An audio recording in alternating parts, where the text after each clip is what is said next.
what's happening here that's not happening anyplace else. I mean, the competitive level starts at 4 years old. Classic rivalry. Hall of Fame type coaches, great personalities. All three schools, though, they changed the game of college football. Florida State Seminole, Miami Hurricanes, Florida Gators. You want to dominate your opponents and you want to get stoned, make sure that you roll up. It's the roll up, it's the vibes. Another beautiful day in the Sunshine State, and I'm kicking it with the illest. Larry Young, CJ, what it do? What's happening, man? Just here to remind y'all that there ain't no love in the heart of the city. There ain't no love in the heart of the town, man. Beautiful day in Melbourne, Florida. It ain't too nasty. I heard CJ said it was kind of steamy his way. It actually ain't too rough around here. Tell that's different, bro. You want the water, man. You got that a little sea breeze. Yeah, man. But yeah, everything cool on this side, man. Little spring action going on. That's the issue in the air. I'm adjusted to the pollen a little bit, thank God. Since the last time I spoke with y'all about a week ago, I thought it was over for me. I was gonna head back home, man. I'm gonna let y'all have it. Go tell all the homies, man. Florida different, dog. They got it, man. I'm going back to the crib, but yeah, I'm calming down some now. So good to be here, man. What's up, C? But nah, that's the issue with Tallahassee in general, bro. Like when it comes to heat and shit, like it's no constant breeze like some places in Florida. That's why I always say Tallahassee is damn coldest and the hottest place in Florida. It's really crazy. But humidity wise, man, it was like 89 degrees. 89 degrees regular yesterday. With humidity, it was like plus 90. We're talking about March the damn 7th. I don't know the last time it's been that hot that early, but it's just going to show that it's going to be one of those summers, man. One of those summers. I am not looking forward to it. Yeah, we won't really get a whole lot of changes in the season down here in South Florida, bro. So just business as usual. I definitely can't go to the beach in the middle of the day. You know, I was getting that off in the winter time. Not nowadays. I should have wrapped. Probably packed the sail already. Early mornings and late evenings is the vibes right now, bro. That sun is not playing out there whatsoever. We got quite the show. We're gonna do a lot of spring football updates. Everybody started camp. A lot of tweets been flying out there. You know, a lot of takes. They had the NFL Combine this past weekend. A lot of guys performed well in the Big Three, so a lot to talk about in that capacity. How y'all boys feeling though overall, man? Y'all having a good change of the weather? Everything good outside the pollen?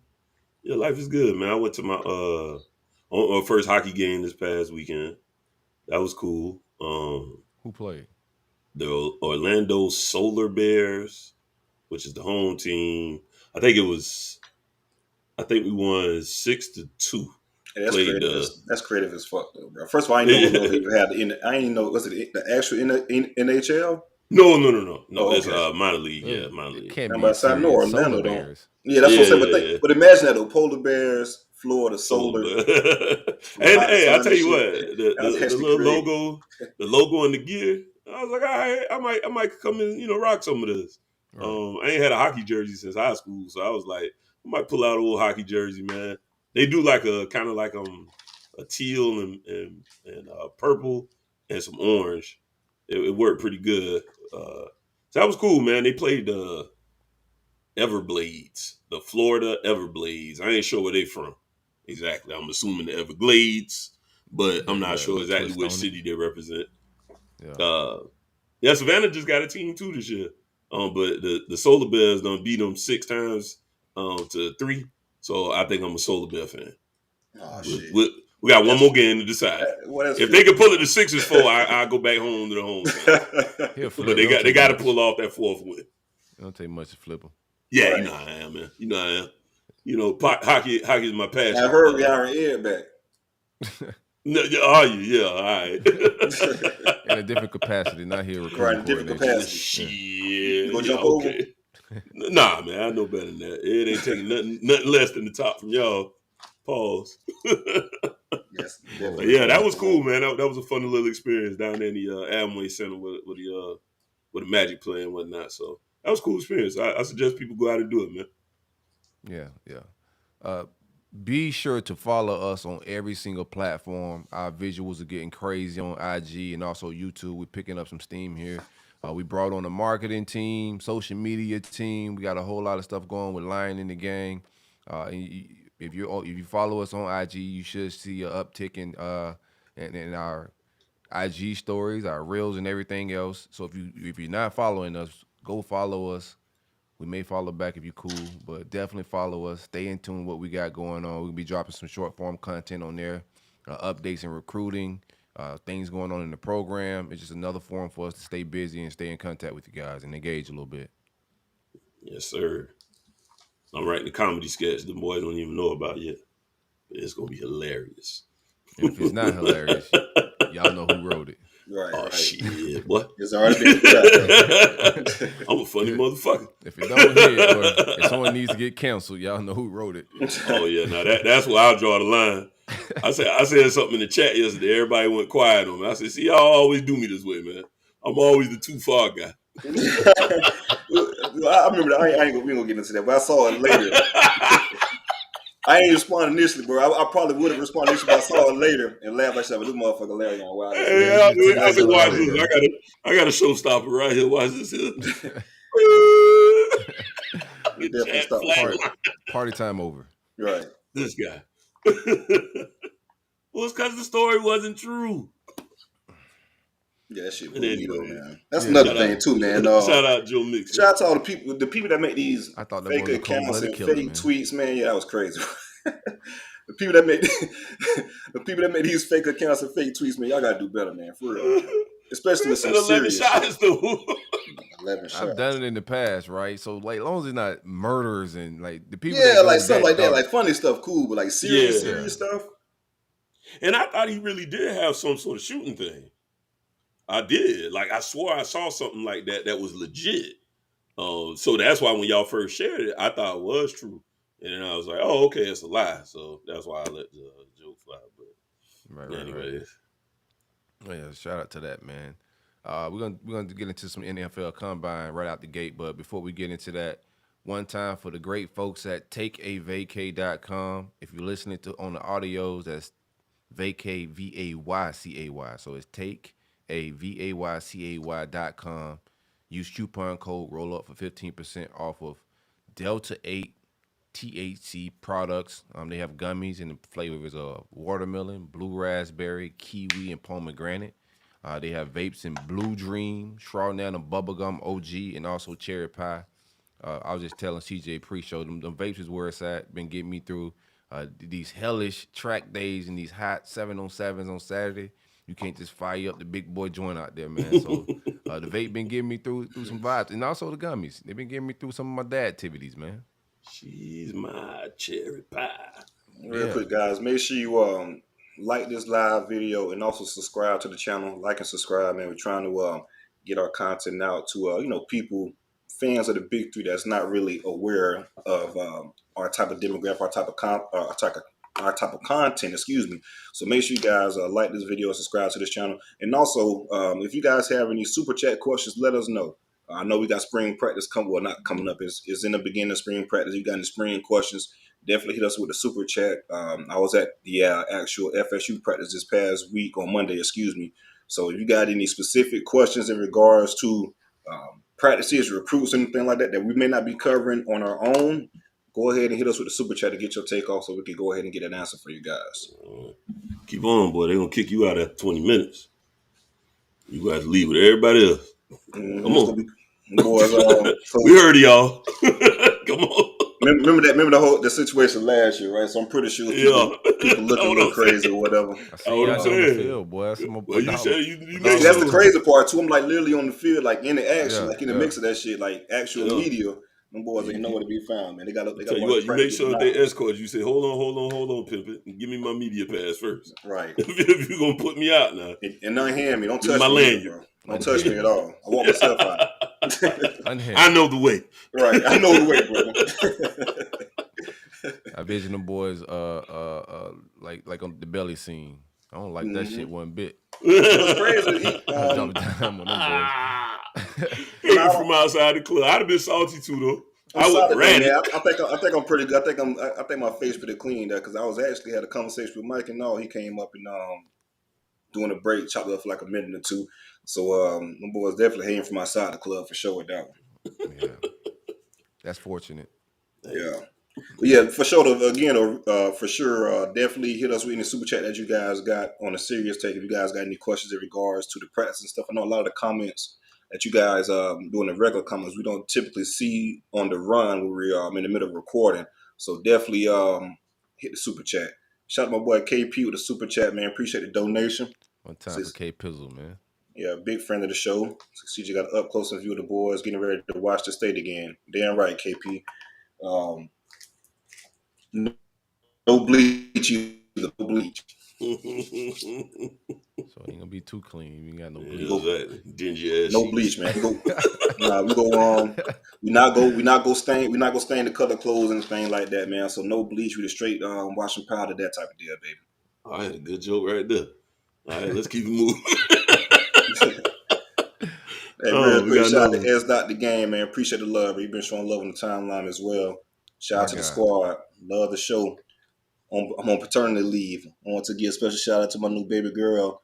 I don't want to mispronounce your baby girl name. Is it Kerrigan? Yeah, Kerrigan Carter. Go Knowles. Hey, man, salute to that, bro. Salute to that, dog. Salute to you, man. Congratulations. Yeah, salute to the dads out there, man. And shout out to the paternity leave, too, but I love it, man. Take your time, bro. Absolutely, bro. I know you're probably going through it, man. They it's hard on us, too. Right, exactly. Kick your feet up, man. Make sure everything, the wife and the baby good, but, so also take some time out for yourself, man. Facts. Got one more. Already. What is it? We got one more from, we got one from Justin Mello. Today? Yeah, man. Appreciate y'all pulling up. Justin Mello says, God bless y'all. Hope to make a tailgate this season. Go Gators. Go Gators. Hey, we pulling up. We got some tailgate stuff we'll get into a little later after we get a lot of changes on the way to roll up. New website, new platforms. We're going to get into it. As you can see, the activity with the social media and everything is picking up a little bit. Just excited about the movement we got going. But let's talk some NFL draft, fellas. Combine, to be exact. Will Mallory made some money. I know I'm gonna get into my Gator shit, but I've been saying, man, Will Mallory might, I don't know, bro, might be a second round pick. Oh, I wouldn't go that far. I think he's still gonna have questions about his overall health. Will had a pretty good season. If he could have chained together two of these seasons together, I think his stock would have been a little bit higher. I do think he's definitely gonna get drafted now. I had him. He's gonna get drafted. Oh yeah, he ran 4.5 too, right? Fastest tight end. Fastest tight end. He ran a. I think I had it written down. 4.54.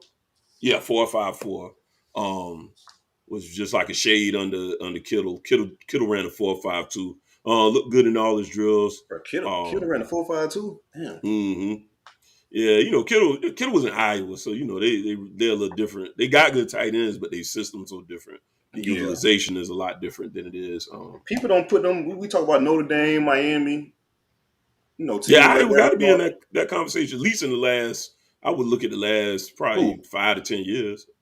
Iowa. Yeah. They definitely should be in the tight end conversation, man. They got Hawkinson, Fant, Kittle.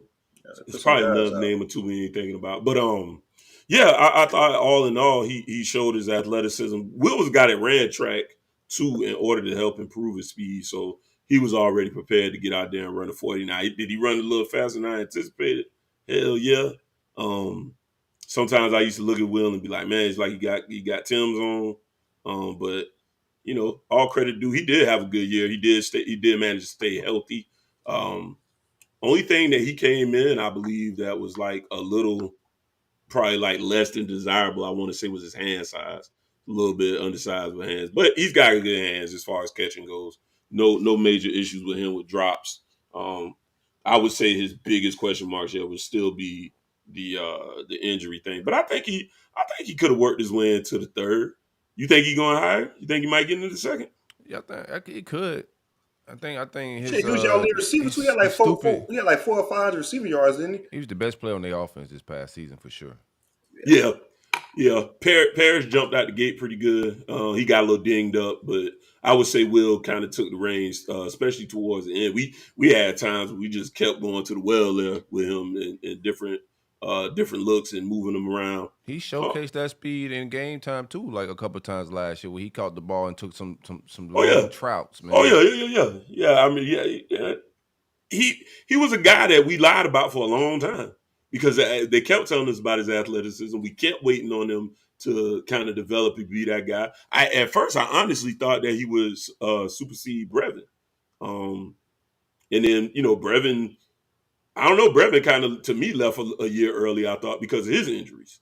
I thought he could have benefited from one more year to show that he could have a little more dexterity. Because I don't think he ended up going into like the 5th round himself. He's doing pretty well in Houston his damn self, but they ain't got no QB either. But here nor there.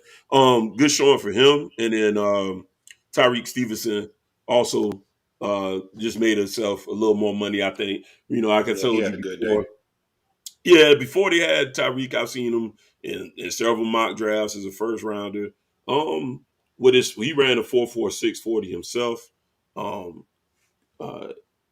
I think that Tyreek could end up at the end of that first round.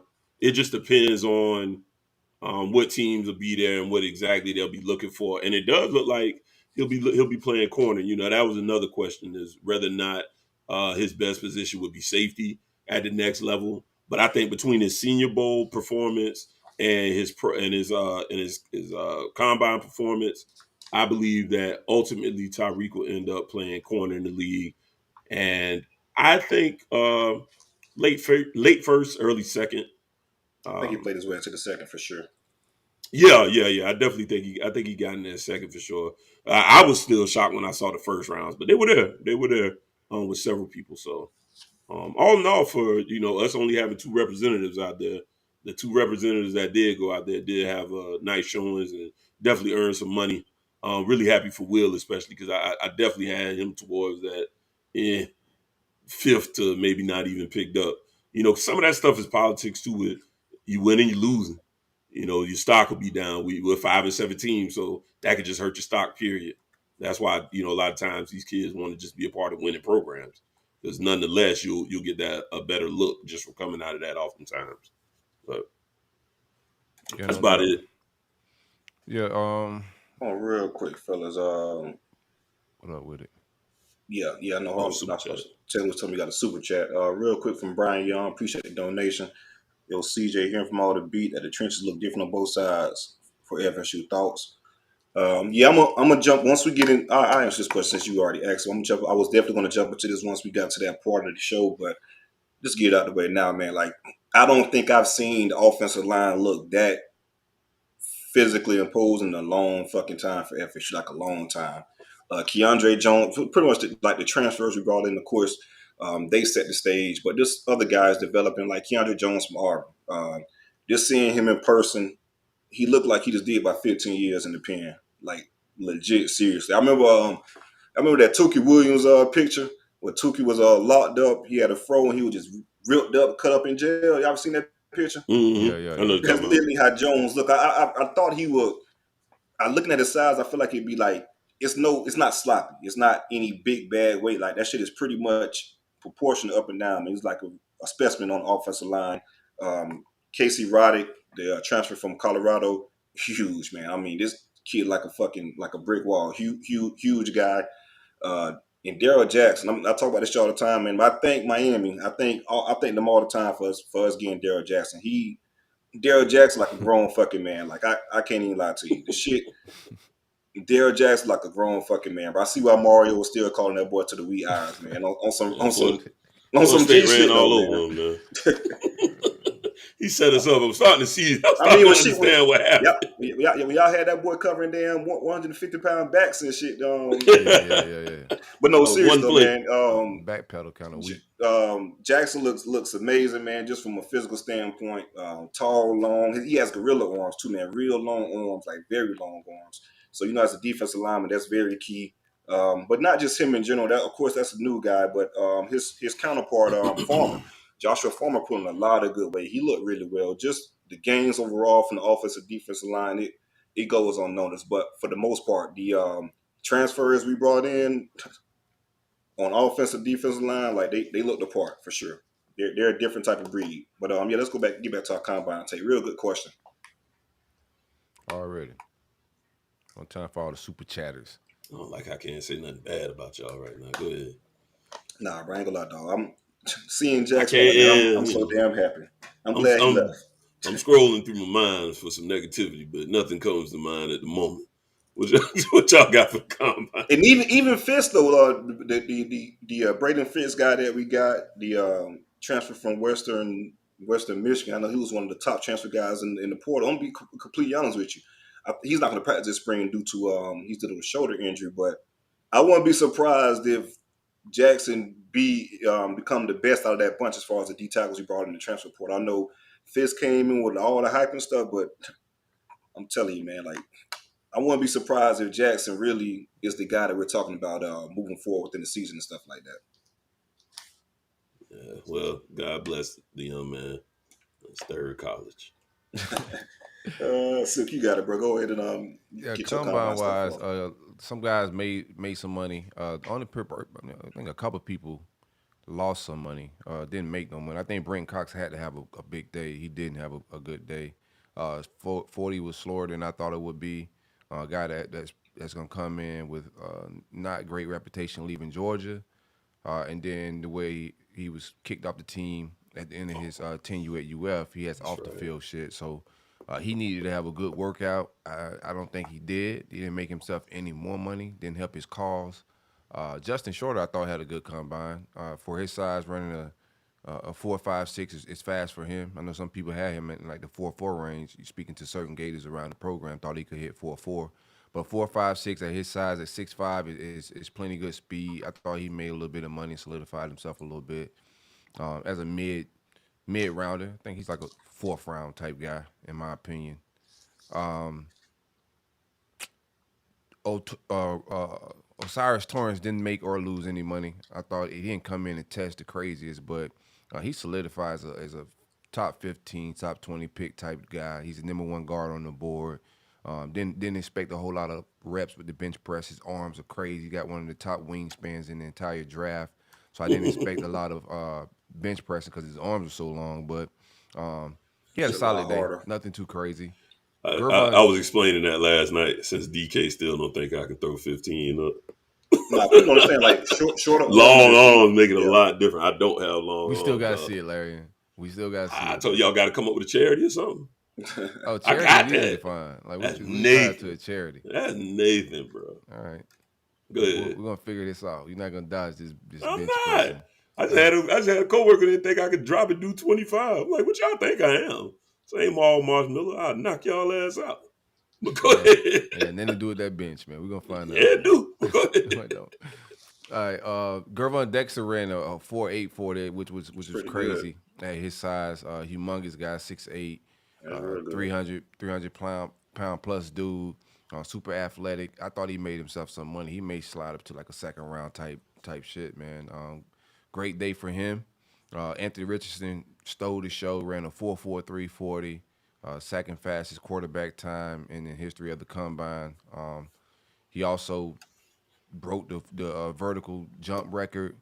Just super impressive in every aspect. This is what I spoke of even during the season. I said once his stock is already going to be high just from his intangibles and his skill set. It just don't grow on trees. But when he gets in underwear and start running around out there on the turf, they're going to get even more impressed with all his physical attributes. And he put on the show. Could have been, and I was surprised that he was going to throw out there. Could have been a little bit more accurate on his short throws, but that ain't going to push anybody away. I think he's a top 10 pick. It also crushed the interviews. The physical stuff was very impressive, but every time they put the mic on him, the camera on him, and just hearing a lot of the reporters behind the scene guys from the NFL saying that he crushed his interviews with most of these GMs, just super impressed. I want to see how it all plays out. Most of his stock is in potential and what he could be, but I think that's the vision of the NFL. Just watching the guys like Mahomes and Lamar Jackson, the guys that went later because of how raw they were, but their ceilings is through the roof. And I think some of these NFL execs are starting to look at more potential and upside than actual production and stats and stuff like that right now, and how polished you are right now. That's one thing about NFL coaches and stuff like they feel like they can fix anything. Feel like their coaching is upper echelon, best of the best, that type of deal. They view college coaches a little different. Like I was having a conversation with James Coleman actually, because James was up in Indianapolis. He was also covering AR while he was there. You know, James partners with Denny, who was AR's quarterback coach, and just conversations they were having in regards to GMs and coaches and stuff like that. Like they don't really think too highly of college coaches and what they do as far as a development standpoint and stuff like that. So NFL guys feel like, hey, you got all the tools, this, that, another. You get our coaching, we can do something with the product once it gets molded and it gets developed. So you can definitely see the reasoning behind that in regards to the physical attributes, the upside. AR is still young, still very young, still raw to the position, because I know he was new to the position out of at high school. He started a position at high school, excuse me. So still new to the position, raw. The physical attributes you came to know, so you can definitely understand why GMs or coaches in general are salivating over it just by how they feel their coach is upper echelon. You match that with the physical attributes, you can see the reason why. Yeah, you can feel like they can mold the clay. Yeah, it was the broad jump, right, that he broke the record, not the vert. I think he broke the vert. He broke the vert. Oh, I thought it was the broad jump. No, the broad was pretty high too. Broad too. Okay. I didn't know it was the vert. I remember seeing the broad. I thought when they put together whatever the formula is to the best combines, he crushed it. Nobody has ever had a better combine than him. Dude's just physically impressive. S. Dot asks, what does AR need to fix? I think he just need work on touch and short throws, like the swing passes, a lot of the touch throws, things like that. He need to work on. It just comes with reps. He hasn't, like CJ said, he hasn't played a lot. And if anything that's stunning his growth, it was Dan Mullen benching him for Emory Jones. It's stunning his growth. There was no reason. We all see the physical tools between him and Emory. Emory was never a polished quarterback. Was not better than him in any facet of the game. Emory's going on to the third college at this point. But in hindsight, you look at that kid. Hold up, Emory left Arizona State? Yeah, he's gone. Yeah, damn. He's in Cincinnati or something like that now. Yeah, Cincinnati, I think. But we could look back and it's obvious that this kid was the better kid. Should have been playing. It was times when he came into the game, the Auburn game, where he went crazy, and you could see the potential there. But it was just something with Dan Mullen wanting to fulfill promises that was made to Emory Jones. You know, he wanted to see it all that all the way through, and that stunted AR's growth. AR should have been playing that year with and also Brian Johnson leaving. You know, that was a part of the maturation part. That was who developed Kyle Trask and got Kyle Trask into the Heisman race in a first round draft pick. But you lose Brian Johnson, you have a guy that didn't really believe in you, and Dan Mullen didn't give him the proper. He should have won the job. It should have been him, just off of potential, you know, and that didn't happen, and it's stunning his growth. You get the ability to come in. Now he's at his third quarterback coach, right? Now he's at his third teacher in 3 years. This kid just went from like 3 different quarterback coaches. Now Billy comes in with his offense. The kid got to learn a whole new offense. In his mind, his trajectory is NFL. Like he already know his skill set and what scouts and people are already telling him. So he's going into his 3rd year, first time starter, right? First time giving all the number 1 reps. He's only had 1 offseason. He just need time, bro. You know, like most of these guys who they're calling polished, the dad's been sending them to quarterback camp since they was like 10. But they at their ceiling. This kid ain't near his ceiling. And he showed that at the combine. Physically, ain't too many other people could do what he could do. Yeah, you think the Colts take him? I don't know. They number 1. I think they do. Who's their quarterback now? Matt Ryan. Well, I think they just released. I don't think so. I think a team that'll take him would be a team that has a quarterback in play. Like I think Seattle. I think Seattle would be a good spot for him. Seattle just gave Geno like a 3-year extension or whatnot. So two years with Geno. I mean, 2 years probably sitting behind Geno. Year 3, he'll jump in to be a starter there. Probably end up getting rid of Geno. I think it'd be or even the Lions, for example. The Lions have Jared Goff. let him play for a year or two, then go ahead and move. I think if he goes to a team where he has to play quarterback right now, I don't think it'll be good. I don't think how can I put this? Wouldn't, even if the Colts take him, I wouldn't necessarily start him. You got some decent free agents, like Jimmy Garoppolo's out there. So Jimmy G's a nice, solid option. He obviously don't mind teaching and tutoring. He was doing that for Trey Lance and Brock Purdy. So I think if you brought in a guy like a Garoppolo who doesn't have an ego, you sign him as a free agent. You bring AR in, let him sit on, learn from the sideline for a year or two. I think in today's league, and I don't think it's ever really been too far from this. I think maybe it's been highlighted a little bit more. You don't want to have a case of, especially at quarterback, the woulda, coulda, shouldas. And then you turn around and this guy turns out to be dynamic. I think more teams are willing to be like, well, we busted on the most bust position in the league.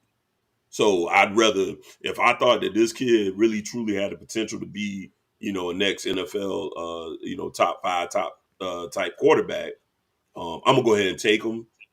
And then I'd go ahead and get him a veteran to play in front of him. What pick do the Colts have, if you don't mind? Number 1. Okay. Real quick, Taylor just sent this to me. Shout out to our producer Taylor. It's a real good point going back to Seattle. He said AR said out of every interview he clicked the most with Seattle and Pete Carroll. Well, Pete's a smooth dude. Yeah, Pete's a smooth dude. Yeah. I don't know. I think where did Seattle pick though? Because Seattle they're top 5. I think they're top. Oh, they had the Russell Wilson pick, so I think they are. Oh yeah, okay. Yeah, let me see. I can look it up real quick, but Seattle has a top 5 pick, if I'm not mistaken. I mean, I wouldn't be totally shocked that they didn't go there, but I also wouldn't be top at 5. all They have shocked. the 5th pick. The 5th pick. Yeah, the 5th pick. Well, we'll see. We'll see. I just know, man. Everybody wants a quarterback. You don't really have a team until you got a quarterback. So I actually like Seattle, though. Y'all guys. I'm not the biggest. No, I don't want to. I like Seattle. I don't. Oh yeah, in your division. Unless you're terrible. And I love them in Seattle. Other than that, I done dealt with this, this agile quarterback getting out the pocket. And that's another thing too, bro. Pete, I know they just paid. I know they just paid Geno, but Pete don't give a fuck about none of that shit. Them boys, they paid Matt Flynn that same year, drafted Russ that third round pick, and Russ outplayed his ass, and they made it shake. I know Geno's money is a lot more than Flynn's, but I don't think Pete is the type of coach that'd be scared that players that got strict off a contract is what I'm saying. Oh yeah. He got 3, and Geno got a 3-year deal. He's 32, but we'll see, man. I think. Shout out to Geno, man. I know we still on the come up, but shout out to Geno, man, for breaking the bank a little bit and getting comeback player of the year. Yeah, man, getting his bread. Geno said they rolled him off, but he ain't right back. I never heard that one before. I like that one. Yeah, that shit was smooth. That was smooth as hell. But yeah, we'll see, man. That's gonna make it to me the most interesting thing about this draft is where AR goes. I don't think he falls below Seattle for sure, but I think the Colts snatch him up at 1 and live with regret if it don't go good. Man, I'm gonna be talking greasy as shit on the timeline. That boy go 1. Mitch Trubisky went number 1. You know what I'm saying? Like Mitch still that's what I'm saying. Like I'm telling you, you know who made that motherfucker go number 1, bro? I don't know us. Nah, definitely one of y'all, motherfucker. It was us, man. Hey, the way Carolina was kicking our ass, I have to think back. The 2016, that was when Jimbo made them boys sign them damn promise notes. We had that fucking kicker running around dope doing the chopping shit. Man, oh, yeah. Fucking Mr. Trubisky went number 1 on our face. That's terrible. Yeah. And we traded back to let him go number 1. So we knew something. Smart. Niners moved back, but this shit. Yeah, I'm gonna cast my vote. AR number 1. Trubisky went 3, man. Shout out to D-Rod, man. You lying on the show, man. He was the first quarterback off the board. My bad. We traded back this still though. You right. Who the fuck went? Yeah, his first QB. I don't even want to think about who went first. It was better QBs went after him. Because wasn't that Mahomes and all that same I think that was. That may have been. I think that may have been. Come on, producer D-Rod. Answer the question. Yeah, 2017. Yeah, I think Pat did go that draft, if I'm not mistaken. It was. It was like Right. somebody else better than him. Let's get on track, man. To wrap up my combine notes, Trey Dean ran a 4.7. He went crazy on the bench, got 26 reps on the bench. I thought he would run a faster 40 than 4.7, but he did say he was unhealthy in those regards. Rashad Torrence didn't make a lot of money in the combine. Didn't expect a great workout for him, but he has decent tape. I think he'll last around the league, but I don't know where exactly he gets drafted. He'd probably be a late guy, bro. And then my man Richard Garage had a late scratch, man. Something came up in the physical or of some sort, but he couldn't work out. So I thought he was gonna perform well. He's a guy that can move around. One of those slimmer, athletic offensive tackles coming in out of high school. So he's super athletic. Could have made himself some money, but it was a healthy scratch right at go. Hopefully be ready for Pro Day. Get himself back together. Pro Day is friendly to get some home cooking at Pro Day, bro. Oh yeah, I know how to watch this go on Pro Day. I can run a 4.3 at Pro Day. That should also help. We got a first round guy, top 10 guy rather. AR, even doubt AR performed, just his presence being there to bring out all 32 teams. Oh, for sure. So that's a plus for anybody that needs that Pro Day workout to get those looks. All 32 teams will be there. We have a guy, top 10 possible pick, that type of deal. All 32 teams plus a lot of GMs will be at the Pro Day to see a person. All right, CJ, so had Jamie Robinson. We only had one at the combine. Jamie Robinson. He had a pretty solid day. Ran 4.5 in the 40, which I figured that's what he'll do. His 10-yard split is what he makes his money. He's real quick burst and that type of deal. He had like a 1.5 10-yard split, which is pretty good. 23 bench reps. And his drills, he looked really fluid in his drills. Caught the ball really well, backpedal, opened up his hips really well. So I think Jamie played himself into probably a second-round pick. I think Jamie goes second or early third. If I had to put a number on it, it'd be second. He was like 5'10" in some change. I think if Jamie was, even though as far as safety, doesn't really height matters, but it doesn't matter because we see it's a lot of sub 6 foot safeties that's in the league currently now that's pretty productive. So I think this is what Jamie does on the field. He brings to the table. His height shouldn't be a factor. So I think second round for Jamie or possibly third round. I think he'll be that type of player. But I do Pokey Wilson. I think Pokey should have got a combine invite. He's one guy I think will probably go very late for FSU, maybe even undrafted. But I really think Pokey will have a decent career in the league. I think he'll put together a decent career in the league. Just that type of guy, real consistent receiver. I ain't got nobody lying on. You got nobody lying on? Nah, I ain't finna do it. Nah, man, I just think he's going to be an underrated guy that, some guys that just fly in the radar and have a decent career. He's not going to be, all pro, nothing like that. He's a guy that's going to stick around the team, be a consistent receiver. I really think get some checks, going to be that. That's what it's about, yeah. man. Last guy I lied on I think he in the USFL, Rambo. He definitely lied on Rambo last year. Oh, yeah, big lies, man. One of y'all goats. Big lies. He's one of y'all goats, right? Hey, I take it. Cool last name. Got some yards. Yeah, what it is. He had some numbers. Yeah, he did, man. He's still trying to fight his way back to the league. Don't you give up, young man. Nah, definitely don't give up. And they're not here but CDL jobs.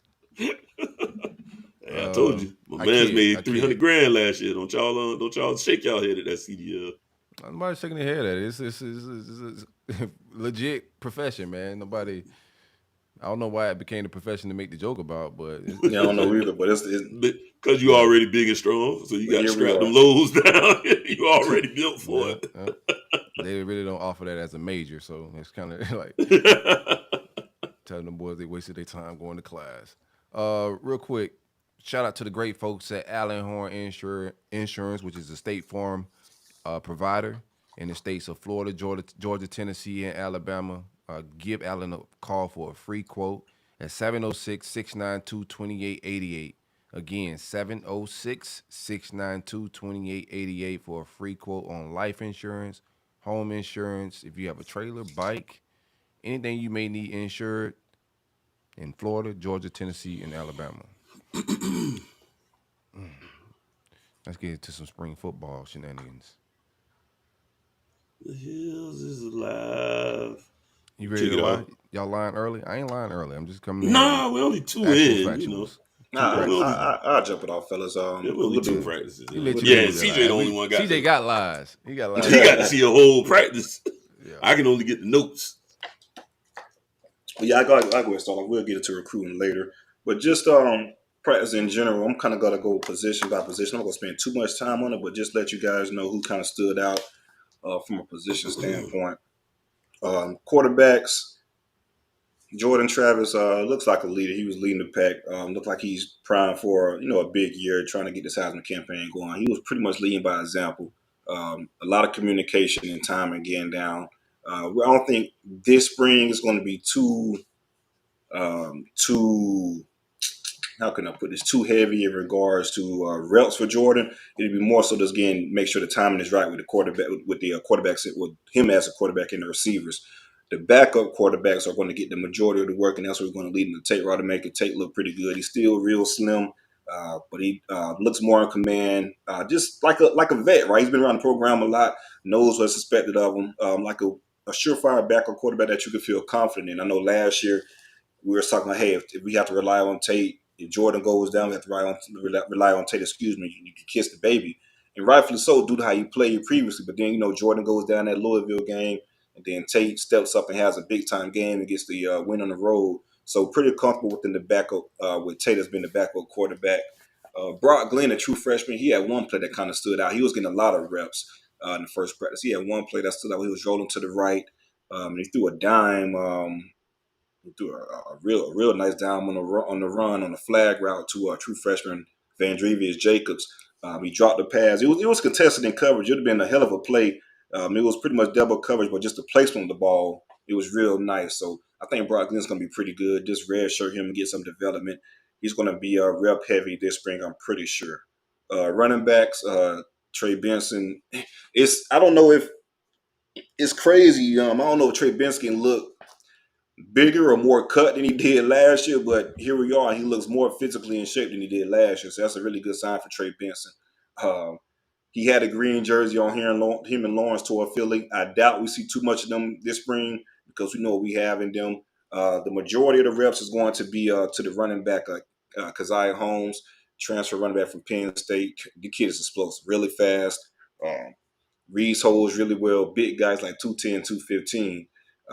He was a pretty big-time recruit coming out, so to have him transfer over, I think he's going to be fine in the backfield. Even though I love Trayshawn Ward and what he brought to the table, especially his vision, I don't think the running back room really drops off a beat when you add Keziah Holmes in there. And also Rodney Hill, true freshman last year, took a red shirt. He's expected to compete for some reps. He had a pretty good day, But for the majority, those running backs had most of the workload. I think it's going to be a breeze spring for Trey and stuff. We want to keep those guys healthy. We know we have in Trey Benson, that running back. Moving on to receiver, Hakeem Williams, like a grown-ass man. He's a big-ass kid. Like, he's really big. All 6'4", I can see 215 or 220 easily. Carries the body weight pretty well. He left practice pretty early, though. He was cramping. Welcome to college.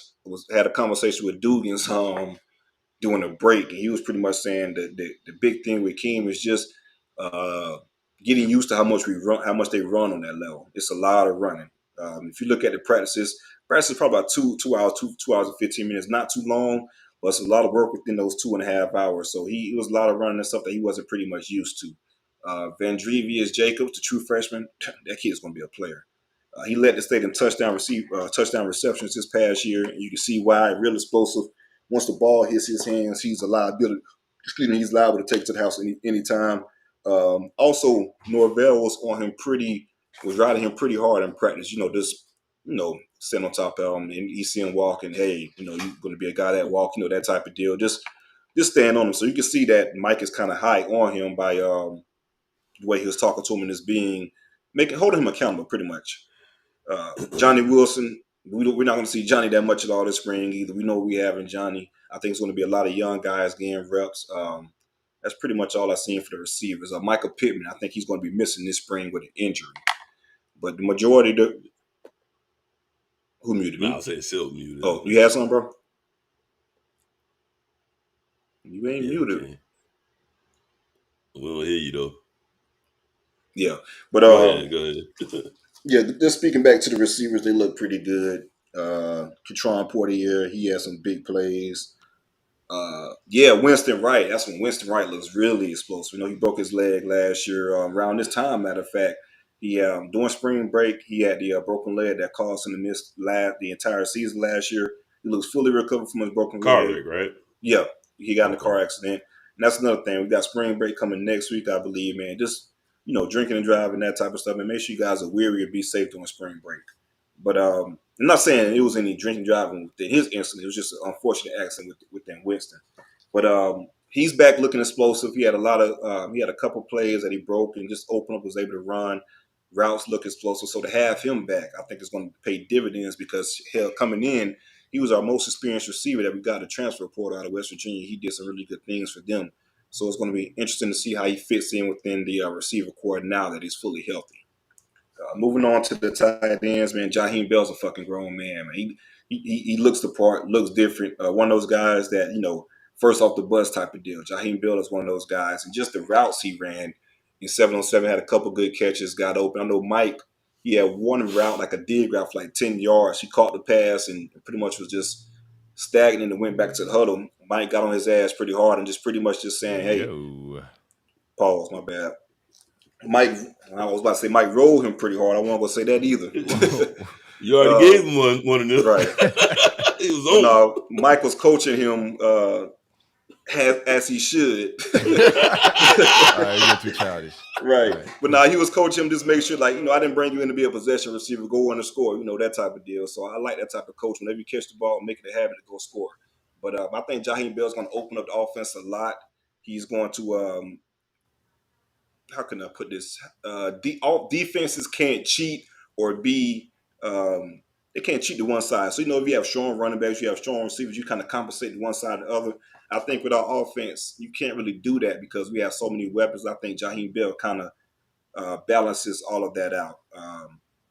Marquise Douglas, Biscuit, the tight end that we had last year, who was our number 2 tight end. And a lot of people said that, he's going to kind of be pushed to the side, that we got Jaheim Bell and Morlock from the transfer portal. But I'm going to be honest with you, Douglas had a pretty good day, and I think he's going to still be a staple within the tight end room. Speaking of Morlock, I think he's going to have some adjustment period just coming from the D2 ranks to big-time P5 ranks, but you can see the physical tools, big body, catch the ball pretty well. Just have to adjust to the speed of the game, which is a lot different from coming from Shorter University. Offensive line. I'm not going to touch too much on it because we kind of did it earlier, but again, those guys just look different.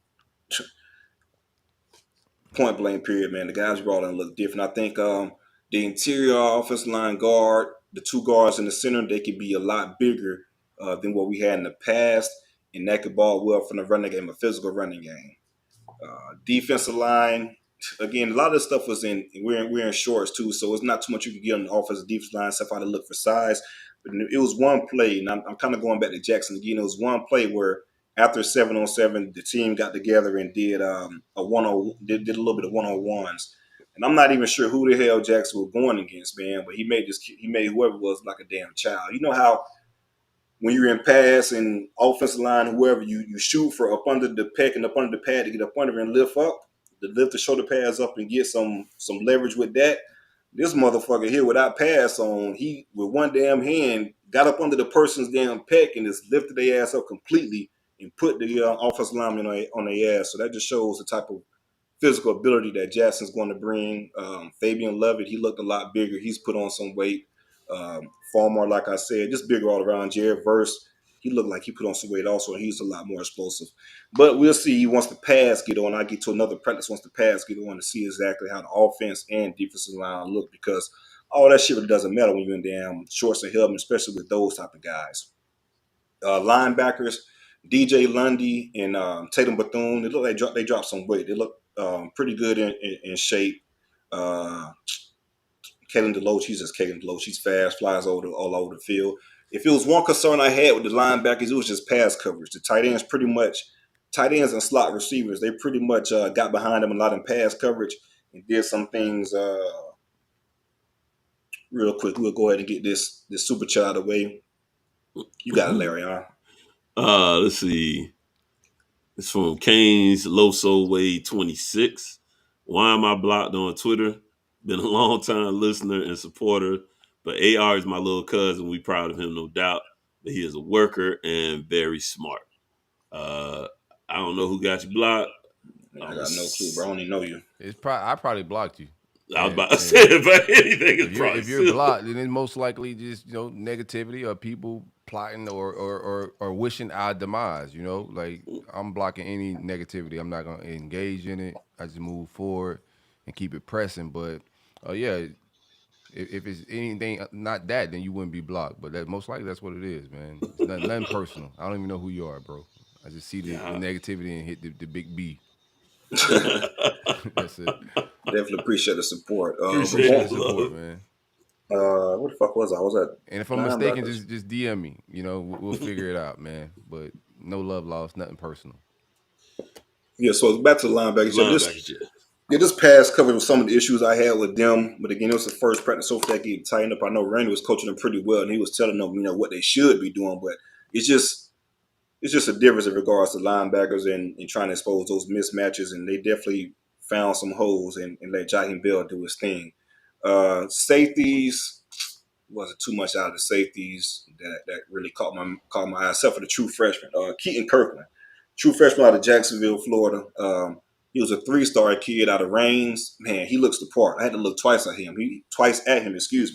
Looks like a veteran, size-wise. Looks real good physically. Had a couple good plays in one-on-ones. Yeah, the safeties, other than that, it wasn't too much action from the safeties on deep routes. Cornerback-wise, Fentrell Cypress, the big-time transfer that we got out of Virginia. He's a really physical guy, especially at the line of scrimmage when it comes to press. My issue that I had, not necessarily an issue, he was a little more slimmer than I thought from a weight standpoint. Arms, legs, things like that. I thought he'd be a little bit bigger. That's something we have to definitely attack further within this spring and in the summer off-season conditioning. Is just getting him bigger. If he gets some more weight on him, protein shakes, some peanut butter and jelly sandwiches. Yeah, bro, we got to get some. We got to get that muscle milk going, bro. Not there's one muscle milk like the boys from USA, man. We got to let him have whatever he want in the refrigerator. But yeah, Fentrell will get some more weight. I think he'll be okay. Ronaldo Green, cornerback, he had a pretty good day. He had an interception in one-on-ones, a great interception. It was a one-hand interception where he broke on like a comeback route. It was really beautiful. I think Ronaldo Green, he's going to be competing and probably lock down one of the corner spots. I didn't see Azare Thomas out there. I think he was up a little dinged up. And also Kevin Knowles. He's going to be out this spring with injury as well. But other than that, that's pretty much all I got from the corners. That's pretty much everything I got for spring practice. Tempo was pretty good. I know last year I said spring practice I was just so amazed by spring practice because I didn't know what to expect, right, as far as the team. We were winning 5 games. We brought some guys in, but just the look looks different. But now expectations are a little bit higher, so we expect a little bit more from practice. But overall, man, the size is there. Physically, we just got to put everything together as far as scheme and just gelling as a team. So we'll see how that goes. But the first practice was pretty interesting. We'll see once I get back there, once the pads get popping. We'll see what's what then. Already. Two practices. I haven't been out there like CJ, so mine is just, vibes and shit I'm hearing from my guy Nick and the different dudes that are actually at practice. Graham Mertz is getting most of the first team reps. Jack Miller is supposed to be a quarterback battle, but from what I'm hearing, it's Graham Mertz's job to lose right now. I think he anticipates, throws well, has an adequate arm. I'm not going to say it's super strong. Throws a nice ball. Haven't seen a whole lot, but he's just been accurate in his little first 20-minute warm-up on skeleton shit that the reporters could check out, right? I don't have any takes. I don't know how impressive he can be or how impressive he has been throughout the practices, but the first 20 minutes, he's just been on point. Good, a lot of video footage out there on the Twitter streets and Instagram of him hitting Xavier Henderson and some other receivers. It looks okay. It looks all right. No Aaron throws, no Appleby and Luke Del Rio vibes as of now.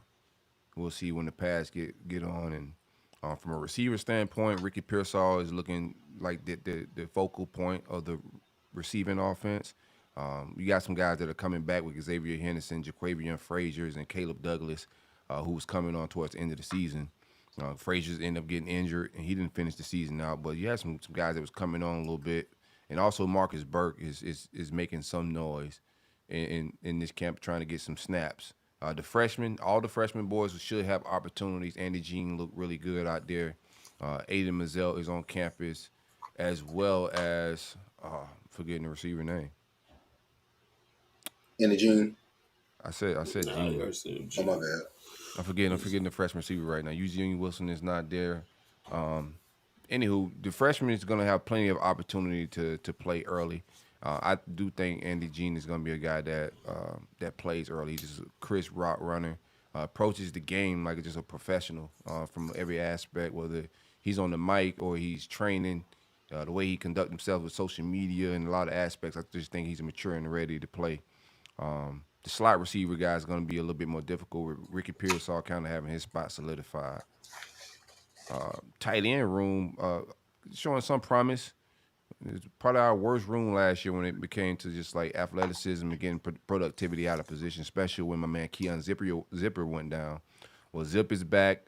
Tony Livingston is looking lean and good. The former basketball player he sat out last year. He's out of the Tampa area, but he was a signee. Didn't enroll last year. Kind of did a gray shirt type situation, but he's on campus looking good. And also Arliss Bordenham is looking good as well. And Hayden Hanson.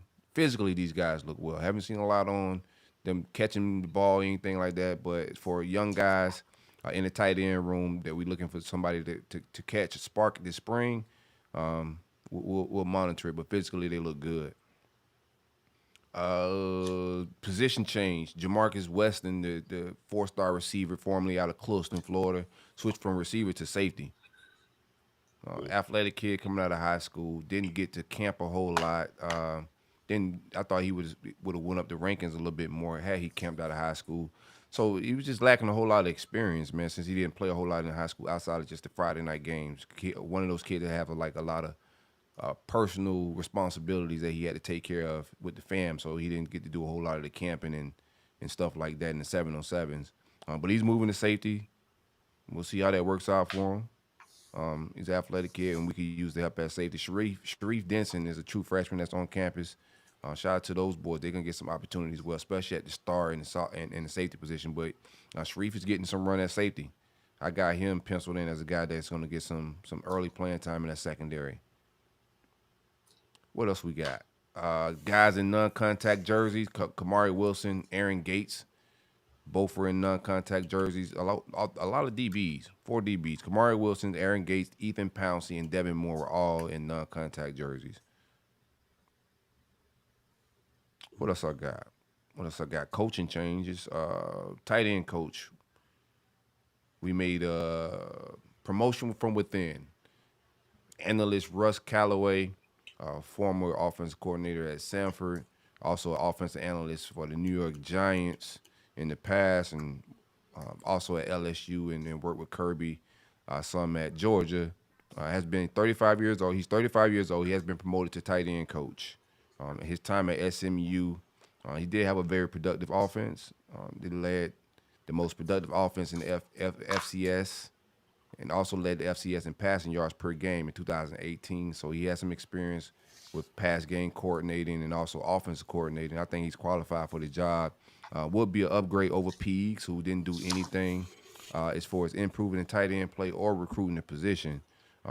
He also has some experience as a recruiting coordinator when he was at Murray State. So he has the reputation of being a good recruiter as well. I think the tight end coach has to be a guy that's an ace recruiter. If you look just traditionally, that position is not a whole lot of coaching. So you want a guy that can actually go get you guys at any position, but just be a ace on the trail. We'll see if he's that kind of guy. Because we are losing Jamar Chaney, who's off the field guy. I thought should have been promoted to linebacker coach, but I was told that he didn't want to go on field. It was just a lot of he say, she say about his status and what he wanted out of his career. But he's moving on to Western Kentucky University as an on-field coach. I don't know if it's certified or official, but that's been the smoke and the rumors as of the last 24 hours.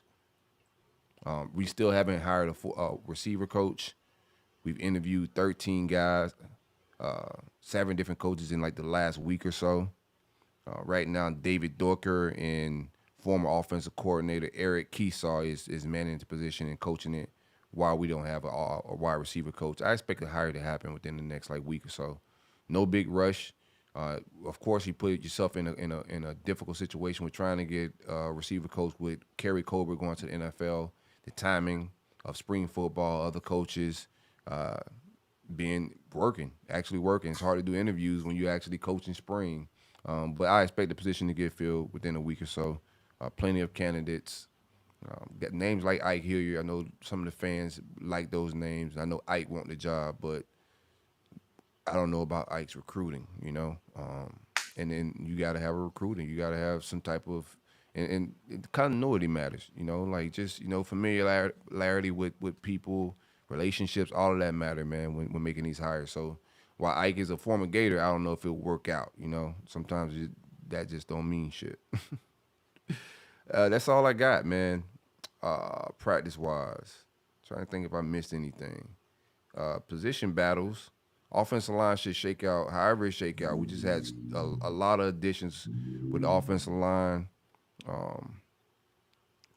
First of all, we had Ocyrus Torrence, Ethan White, Richard Garage, all leave the program in some capacity. Some key additions was Micah Mazuka, Damian George. Micah came from Baylor University as a transfer. Keontae Goodwin from Kentucky as a transfer, and also Damian George came in as immediate help in the trenches. I'm hearing that the line should be more than solidified. Great competition. It's going to be one of the biggest offensive lines in the country, if not the biggest. The average size, I think, is like 6'7.5". All these guys are pretty huge. That's how Rob Sell like them. 6'8", 6'7", 300 plus pounds. But we got a lot of those guys that can do a lot of things. I'm excited about Austin Barber. I know Michael Tarquin left, but he was upseated towards the end of last year. So I'm excited to see what Austin Barber looked like.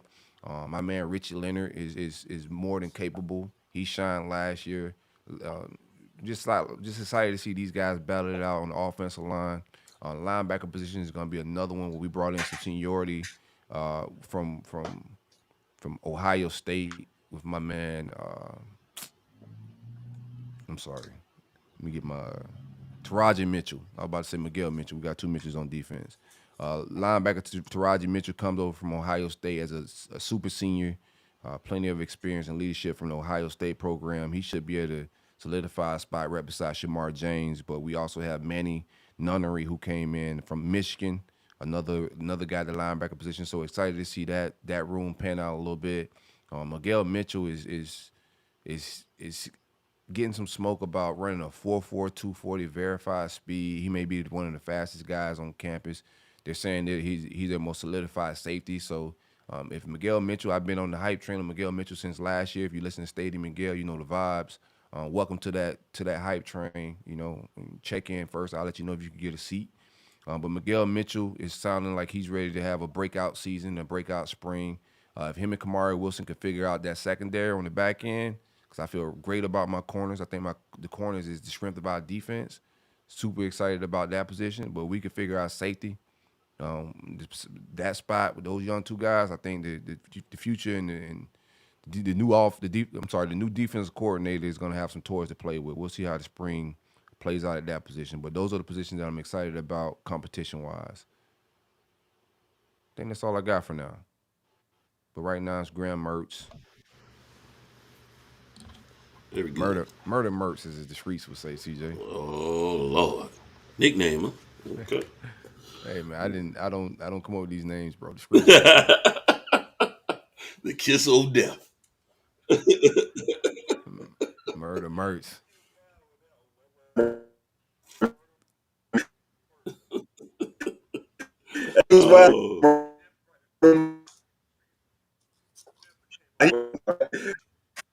You lagging, it's just me.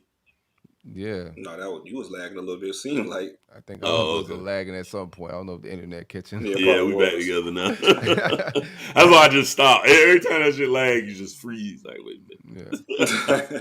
All right, I'll get into a couple of news points. Real quick, tight end Khalil Brantley has decided to enter the transfer portal. I wouldn't call it expected, but not surprising. I do think it's a hit to the room in general. Why the morning of practice? Because he wasn't first team, maybe. I don't, you know what I mean? Because they brought in Cam McCormick, right? The guy that's 33 years old, and he was a first team tight end. What's his age, man? He's not 33. I really don't know how old he is. He got to be up there. 20. He got to be like 24, 25. Yeah. So maybe he felt the way, which I would too. You just brought this guy in. That's your guy that y'all grew up together, and now he's starting tight end. He getting first team reps. So that's what my guess would be on the situation. Khalil's a little bit undersized. He's probably more of an H-back. So maybe ultimately they don't see a role for him truly in this offense. But it's funny because I specifically remember Mario giving him praise last year. So for him to leave was a bit surprising to me. I do think it's a hit. I think he's a talented guy that you can carve a role out for. So we'll see where he ends up landing. Like I say, he's about 6'2", so he is a little undersized for your traditional tight end, more of an H-back style type guy. And real quick, shout out to KJ Osborne, man. He him and his Uber driver, and I think two other. Yeah, that was a dope story.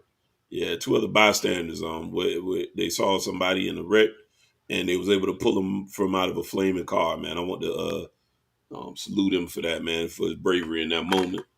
A lot of people think they would do such and such, but until you're in that moment where the heat is on, no telling exactly how you respond. So I like what you did there. So you the moment when the heat is on. That fire hot, boo. Yeah, everybody ain't gonna run up on it. No.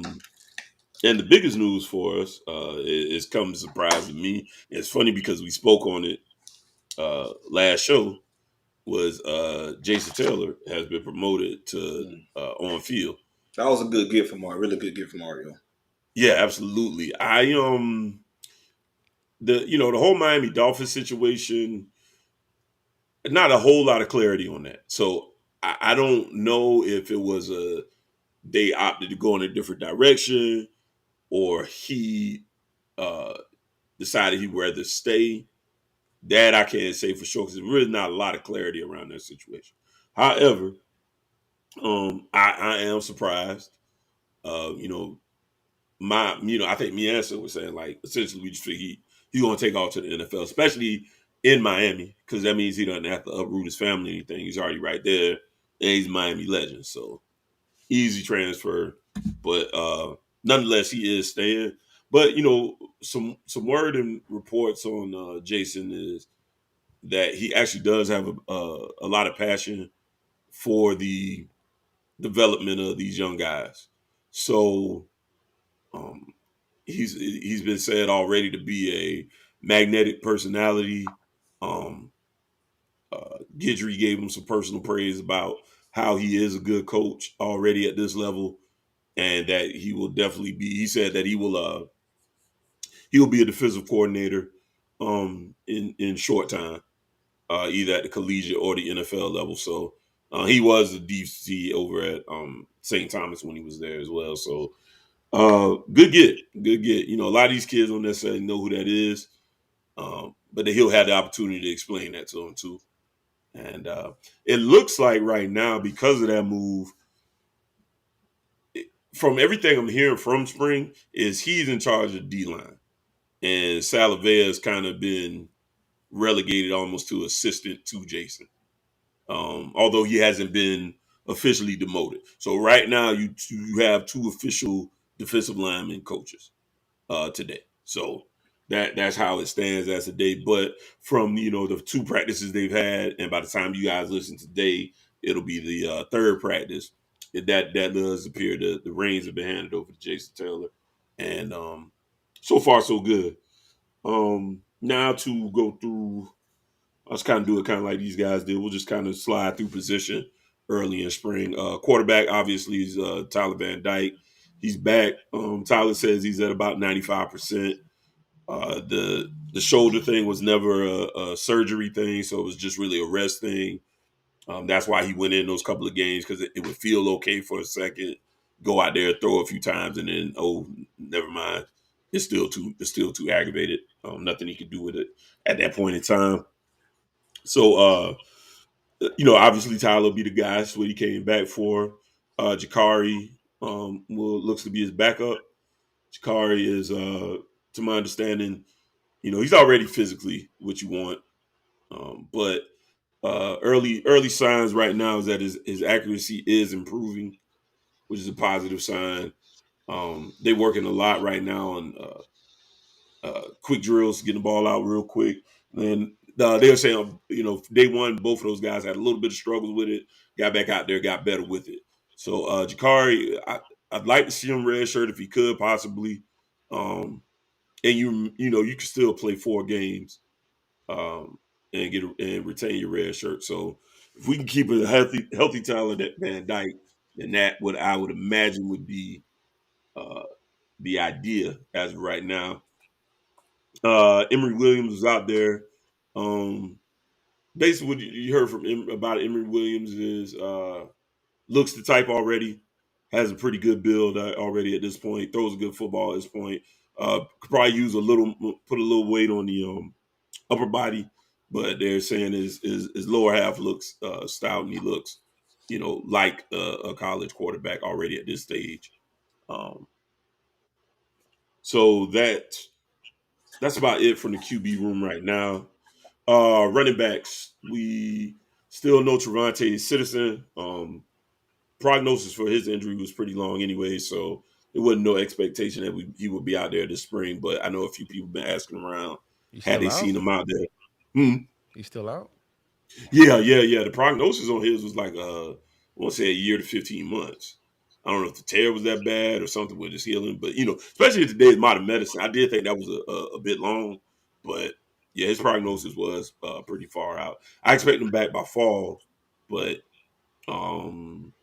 I believe, he was seen in a whole leg brace, actually. So, okay. he hurt it. He got hurt during the fall, like he's doing last year. Yeah. It wasn't during the spring last year, it was during the fall last year when he got hurt. Right. Yeah. So he's out right now. Don Chaney is back. Don Chaney ran with the ones. I don't believe Parrish was out there. I think they're just kind of protecting him right now. Going with the notification. Sorry. Oh, it's all good. It's all good. So as far as running backs go right now, you're leaning on Chaney. You're gonna wait for Citizen to get back in fall. Parrish, they're gonna, he's still a little dinged up. Nothing major, just getting him kind of easing him back in. No need in this early time. It's kind of like CJ was saying earlier. Some of these guys, what you got in them. You don't want to get out there and run them for no reason in this particular situation. You got spring break coming up too after this practice, so it'll be another week. Probably see some more guys, some more bodies return out there. The first team wide receivers right now was Jacoby Young, Xavier Restrepo, and damn it, I had it right here. Oh, Jacoby George. Yeah, Kobe Young. My bad. Said that wrong. Kobe Young, Jacoby George, and then Restrepo in the slot. I'm actually encouraged by Espresso back at it, man. Hey, man. Hey. He was doing his thing when he got hurt. He doing it. Yeah. I'll talk all y'all want to about my little fella out there, man. Cutting up before he got hurt. I'm actually encouraged by the Jacoby George news. Jacoby George to me is a guy that has shown some good flash. He got suspended last year for some behavior issues. Then he had an injury that sidelined him for a while, and he came back and got hurt again.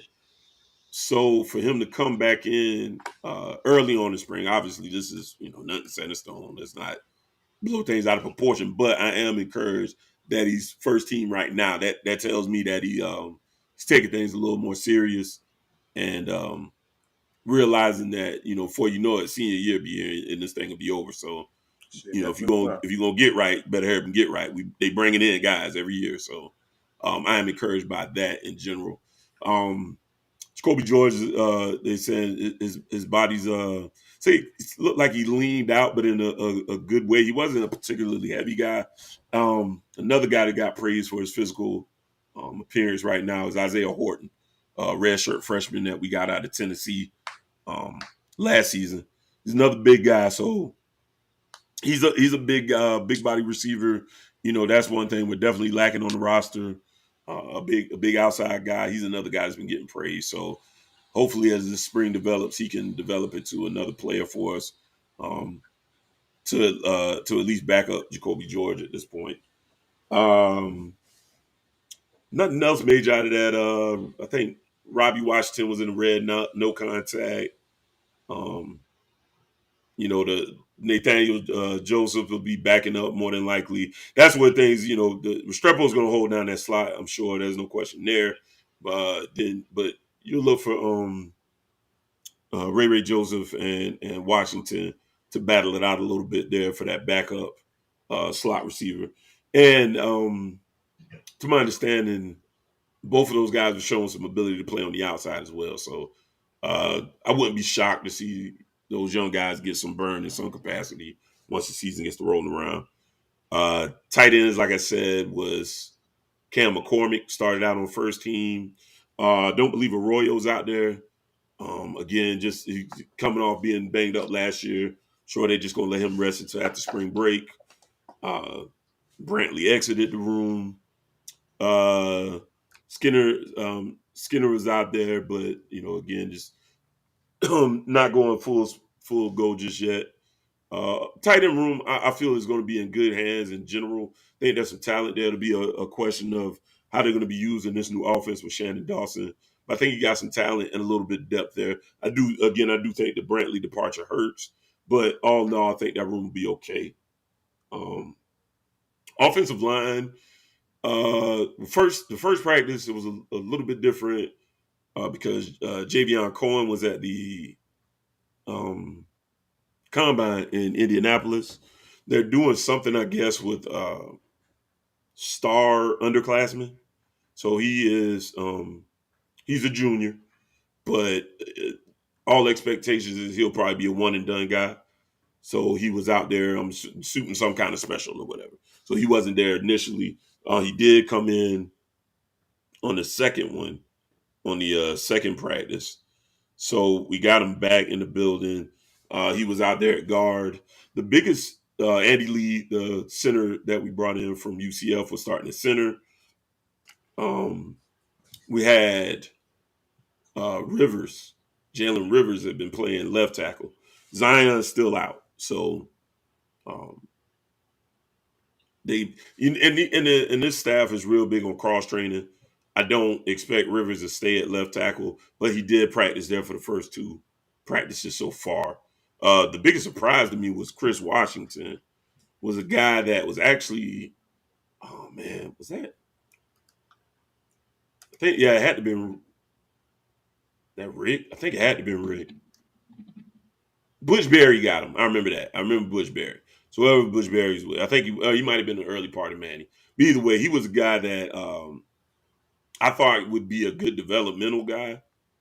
But you haven't heard anything about him. But for him to be out there at right tackle early says that he's bringing something to the table. The young boys, Maui Goa and Okunlola, were on second team.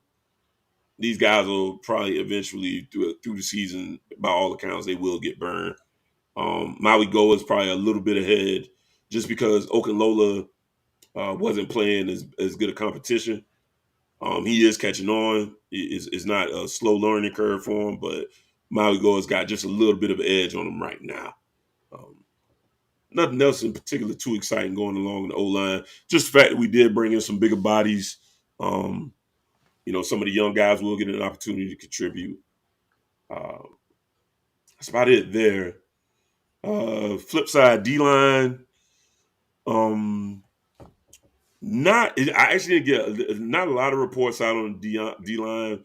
but I don't expect major shakeup there. The biggest thing will really be is we got to figure out who's going to pair up next to 56. So you got Taylor there, and we got to figure out who's going to be kind of his consistent guy opposite of him. We brought in Gore and Branson. These guys are both kind of, they're a little bit more, because they're undersized guys, they're a little bit more equipped to pass rush than they are to run block type defensive tackles.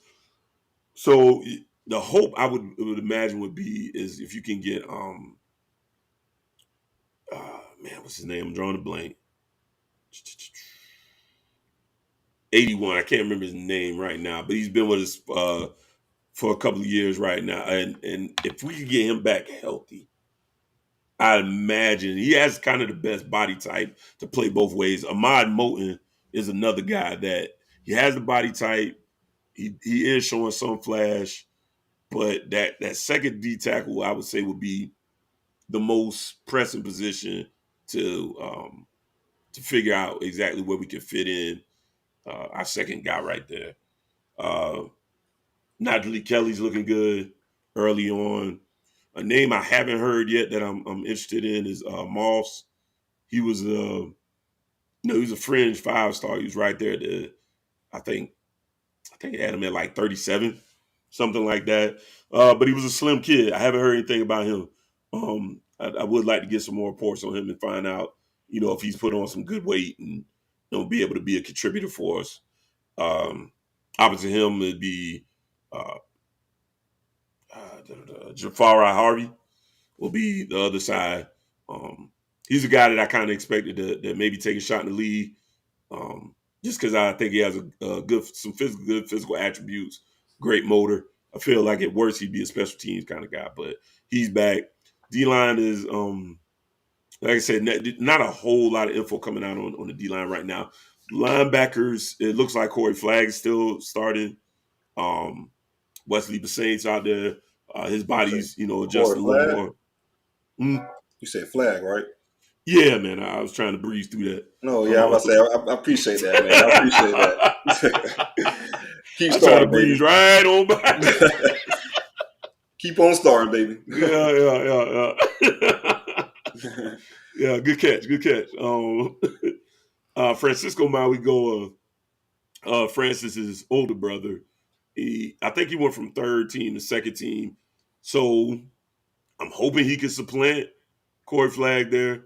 But Corey's been around the program a little longer, obviously. So that may be a position battle to look out for. I think the Saints got the other linebacker spot locked up. Early on, I don't believe Malik Bryant's been out there. Not sure what's up with that situation. But I don't expect him to, compete for a starting position right now at this juncture anyways. Safeties are pretty much locked up. I think the biggest news out of safeties is Jaden Davis went from corner to safety. Looks good there.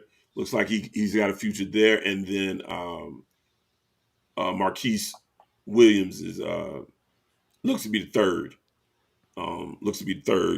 Safety there in the rotation.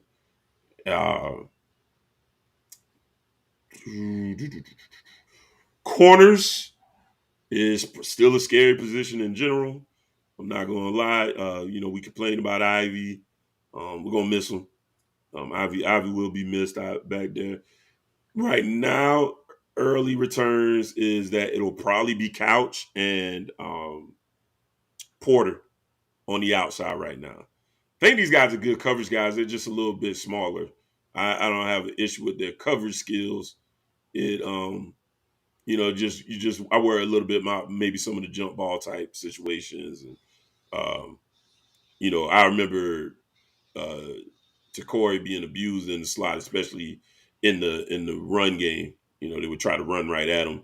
And Guidry runs it's a big base 4.25. Say Couch could probably play what they'll call the star. So it's not exactly like the striker. That makes sense. Yeah, but at the same time, I think that could be that could be a detriment too, because he get exposed in the passing game as well. So it's like a catch-22 in regards to that. Right. But run responsibility, it makes sense though. Yeah, corners got a lot of question marks. We brought in Damari Brown so far. Y'all lost it. Yeah, he ain't been. I'm sorry, that's just your 7. But y'all know y'all lost 2 starters. Y'all lost Reek and Ivy and DJ Ivy and Tyreek. So, and both of those guys were bigger guys as well. So, we lost some size there. Now, the Damari Brown, is so far early returns not particularly great. It's early though. So, oops, my bad. Which one you said? Damar? Is that the transfer? Damar is the freshman, right? Whoa. Yeah, I might have said it wrong. What is it, Devontae? Yeah, it's the older brother. Yeah. My bad. Because the other brother STA, so they gotta stay longer anyway, so they get in later. Yeah. Early returns is it so far not really shining. Basically, what everything we're hearing is cornerback is still going to be a bit of concern until somebody rises to the top. Could have fixed that, man. He went to Colorado. The boys had all the jokes with Brown too, boy. The boys had all the jokes. What happened with he went Jaheim? to Colorado. Yeah, he went to Colorado on all of us. I seen Jaheim Singletary ended up going to Arkansas. You guys' pursuit of Jaheim? No, never heard personally, bro. Yeah. It didn't. I know. I kind of I jumped the gun a little bit and kind of got excited because I heard that he was 100% interested in FSU. So I was like, okay, if he's 100% interested in FSU and wanted to reach out to staff and stuff like that, why wouldn't the staff take him there and doing a little bit digging, talking to our UGA folks within the chat and stuff like that? I see why FSU passed on him. That's the reason why they never really had any conversations that really matriculated into anything further than just touching bases for FSU. I know there was a lot of hype about him wanting to be home, and I know he wanted to. Any one of the 3 Florida schools would have offered him. I'm pretty sure he would have jumped on it for sure. Yeah, I was gonna say that's kind of the beat I got on that situation too. Is little initial contact conversations, but nothing. Nothing seemed to be moving in a direction where they were like, bring him in. So no, I think there's some concern with his size wise. He's not putting on a whole lot of weight. He's on the slender size for what you want out of a cornerback in 2023. So I know there are some people that are just concerned with, his body maturing. Yeah, and I think he just had to read the room a little bit. If Mario Cristobal isn't hounding you, will call you up and down there, and you ain't Yeah. We got to read the room a little bit. Baby. Oh man! Oh, and Harrison Hunt was the name I couldn't pull up earlier. The 81 for the defensive tackle. Very nice. Yeah, he was it just popped in my head out of nowhere. But yeah, he's a guy that I think hopefully can step in and have a healthy year and solidify that other side. But it's still questionable that. But yeah, coming in early in the spring, cornerback is still going to be the biggest concern. Just got to get better in there. Got to get better in that room. Kamani decided to take his talents to Colorado. Good luck out there.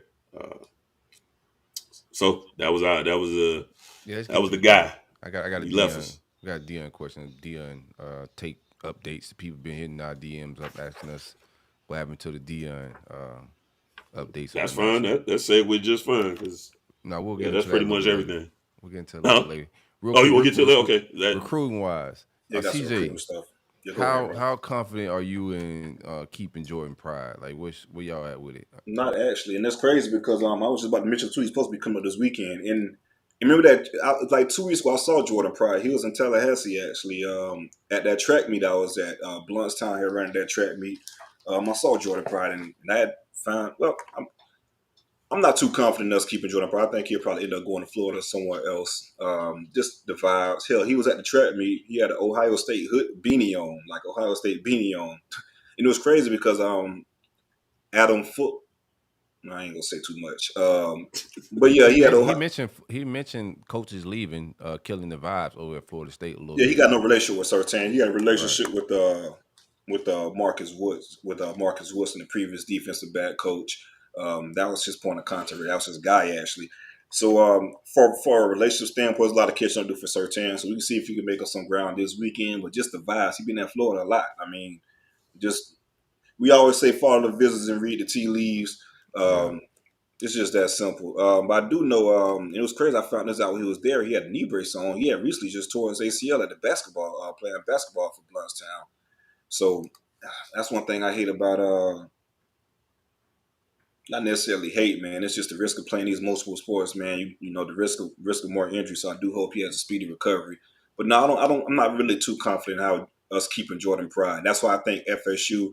And I was going to talk about this as well, but I'm glad you brought it up. Their safety board is really, it's extensive. It's really they're after a lot of safeties. So I think they're kind of preparing for a possibility of Jordan possibly decommitting. But yeah, just reading the tea leaves, I don't foresee it. Like I said, he was at the track meet with Ohio State beanie on. Yeah, fuck that. Adam Fuller, I think Coach Fuller, he was there for Childs. I think he has a child or something that runs track for Childs. He was at the track meet as well. So those two had a little conversation at the track meet due to I saw them have a little conversation at the track meet due to legal. Fuller. I can't. Yeah, it's legal, right? Right, can't snitch on that. They was having a conversation at the track meet, I guess, due to Fuller having his child, son, daughter. I'm not exactly sure who running track for Childs. But they had a little conversation, so we'll see how that plays out. But I'm not confident in Jordan Pride sticking within this class. Yeah, I'm not confident. I think he'll probably end up being at Florida. The hell they wearing these beanies for, man? It's hot as hell. It was hot as hell out that day too, boy. These kids don't care. So he had on shorts. Dang, Jack. He had on shorts, a tank top, and a beanie. Bro, I see these kids in South Florida walk around with hoodies on. When we were just talking about that at work yesterday. I don't care about none of that. I can't do that, boy. It ain't about care. What's wrong with you? I do want to keep Jordan Pride, but if they hit on some of the guys that's on the board, it should be okay. But I think Jordan Pride will be a good player, especially if he can recover fully from his ACL. But nowadays, that's not shit nowadays. So we'll see. But it will be interesting to see if he'll be ready to go for the season, though. That's going to be something to watch. If he'll be ready to go for the start of the football season, his senior year. Yeah, man, I do like his film. 6'1.5", rangy. He's how you want to build a safety these days, bro. So I don't know, man. He might be 6'2", to be honest with you. He was seen him in person. He was on the long side. Yeah. We trying to both our safeties right now. We talking about safety boys. We trying to flip both our top guys. Jalen Hayward out of Rockledge is another guy that's high on our boy. He's committed to Georgia right now. A guy that wasn't really a take for us with Patrick Tony. Tony was a safety guy, but that the vibes have changed there. We got both of those guys on campus this past weekend, Jalen Hayward and Jordan Pride. So we'll see, man. Both of those guys are flip candidates. We also got Jonathan Daniels, offensive tackle out of the Panhandle area as well. I think he'll commit watch this weekend. Y'all got him on commit watch? Yeah, I think so. I don't like that. I hope he don't. Yeah, Jonathan Daniels. I think Fong put in the CB. And then a couple on 3 guys, they put in some prediction. I think he'll be on commit watch this weekend. He's a good one. We said he was coming back April 1st for a revisit. We'll see what's up. April Fools. You know these kids. I don't know, you ever learned about Stapleton and Rob Sell yet, bro? You just vibing them trenches. I don't think it's gonna fold like that. I'm just saying that's an odd day. I'll be back April 1st. And we got him on commit watch. Yeah, that'd be hilarious. Yeah. No, he's supposed to be pulling up this weekend. I'm getting that list, but that would be crazy that you tied that together. But yeah, Fong putting the CB earlier this week, and I want to say Spillman on 3. He put in whatever their prediction is. He put that in. What they level at with it? What level? I think Fong had his at a 6. I'm not sure about Spillman. Them boys is see what the fuck how does own Are they always? Yeah, these days, yeah. Spillman did it. Spillman did it with a 60% as well, so it's the same thing, 6. Yeah, it's all good. We'll see. I like the head-on-head battles coming down in the recruiting stretch for a lot of these guys. I just want to bring up some common targets that we have with Florida State. Haven't lined up Miami like that so far. I'm pretty sure we got some battles with both of y'all, to be honest with you. Pretty sure to pick up in a little bit. It just died down, man. We got rid of some people and reorganized some things. So the head-on-head Miami battles don't seem to be, crunk up this year, coincidentally. It's early, my friend. It'll crank up. Fired up. What you at with? You got some recruiting? Oh, sure. I got one. Just want to spread it out, spread the love a little bit. Think you want to spread it out? Smash that like button while y'all all here chilling. Smash that like button. Everybody comment in the comments except for the porn people. The porn people, y'all stay out of our chat. Our comments. Y'all spamming us. Outside of that, man, super chat's still available. Y'all have any questions to add to the show, and any vibes, any love, hit the super chat. Looking for horny neighbors. Going with it, don't they? Bruh. Anyways, we had a junior day that with the first practice.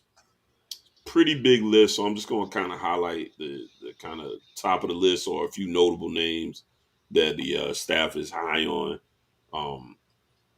Say about 12 names here. I mentioned a couple of 2025 guys I normally don't, but these are a couple of 5-star guys that did make their way down. Iose, I'm assuming, Epinesa. He's a younger brother of AJ Epinesa, plays for the Bills. I think he was like a top 10 pick, something like that. It was the first rounder, I know that. 6'4", 230 out of Edwardsville, Illinois. And also Armando Blunt, 6'3", 250 out of Miami Central. Also another 2025 lineman was in attendance. Another 5-star kid. And then the actual juniors that were able to make it down. We had a lot of California presence. A lot of guys flew in from out there. But names of note, especially from out that way, I would go Brandon Baker out of Mater D. Is that Mater D or Mater Day? I always get that mixed up. Mater Day? Okay, Mater Day. 6'5", 285, offensive tackle out of Cali, obviously. He's number one offensive tackle and number 3 player in California. He was joined by his teammate, 4-star defensive lineman Aiden Breland, 6'5", 290. He's the number 8 D lineman in the country and the number 4 player out of California. Those guys made it down. Also, 4-star defensive lineman T.A. Cunningham, 6'6", 265 out of Los Alamitos, the number 9 defensive lineman player and the number 6 player in California. Another Cali kid. Let's see. 4-star linebacker Kingston Villawanu Asa. I think is how you say that one. Or Asa. 6'3", 230 out of St. John Bosco. He's the number 8 linebacker in the country, number 13 player in California. So those are some of the highlights. Some of the Cali kids that came out. Few other guys names of note would be 4-star safety Makai Danzy. Let's see what he's listed at. 6 foot 165. Don't worry about him. 165. Yeah, no, I'm just playing, but he's a Florida High kid. Yeah, Florida. Yeah. I do think it's FSU Miami. Yeah, Florida State High kid. We just offered him too, but to my understanding, we're offering him at running back. Are y'all interested in? Oh, he's a running back. Yeah. Okay. Yeah, okay. I know they say safety on 247. Yeah, it's safety on 247, but bro, he ran for like 1,800. Yeah, he ran that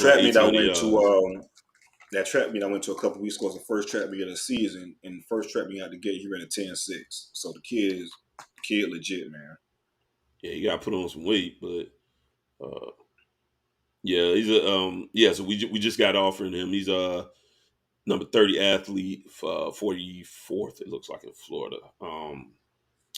King Joseph Edwards, 6'5", 240 out of Mill Creek High, out of Georgia. Number 6 athlete, number 12. 12 player in Georgia. I feel good about him. It's still early. I'm not sure if I say there's any crystal balls went in his way. But there's definitely buzz that he's a guy that you may see come in the fold pretty soon. I know him and his mom have a good relationship with Jason Taylor. So name to keep an eye on to see how that one plays out. A few more, and then we'll get out of there. Brandon Jacob, 4-star safety. Ooh, boy, Uh, kid's a fucking player, man. 6'2", 170 out of Evans, Orlando. I love that kid. I was just Yeah, talking. I'm on safety. he's high on our priority list, so it's good to get him out there. He's one of the guys that is at the top of the board. So definitely be looking to try to pull him into the fold. Number 20 safety, number 36 player in Florida. I'll kind of skip that name. Jonathan Eccles showed up, but then turns out basically he was just saying he was just tagging along. So nothing really to see there. He's committed to Tennessee right now. He's an athlete. Between some say DN, some say tight end. I think he wants to play tight end. So, and 2 kids out of Jersey. 4-star offensive tackle Nair Daniels, 6'7", 340 out of Bergen Catholic. So, number 30 offensive tackle, number 7 player in New Jersey. And unranked Juan Minaya, 6'6", 315 out of Paramus Catholic in New Jersey. I looked at his offer list. His offer list isn't particularly impressive as far as the name so far right now. Just a guy that the staff's high on. I saw like just a snapshot of him. He does have good physical composition. At 6'6", 315, he looks pretty leaned out already, and I could tell that's for these guys that's huge for their targets. They're looking for kind of the taller, leaner tackles, more athletic tackles at this point. So his profile will probably begin to raise some. He does have like Duke, I want to say Boston College, so he does have some P5 offers, but his name just, especially playing out in Jersey, may not be hitting the circuits just yet.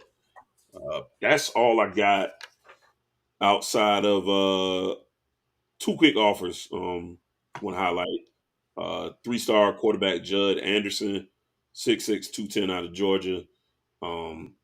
He is 53rd quarterback, 56 player in Georgia. And Jeray Hawkins, 4-star Jeray Hawkins, 5'9", 160, wide receiver at IMG. Originally from West Virginia. So I will say too, I was listening to Navarro, and he kind of said something that I thought for some of the Canes fans that we did well at IMG last season. You have to remember there was a lot of previous relationships, and that's why some of those kids even came to IMG to be closer. So don't the pipeline ain't open yet. Don't necessarily look I don't think we're going to hit too well at IMG in this cycle, unless the season is a drastic improvement from last year and.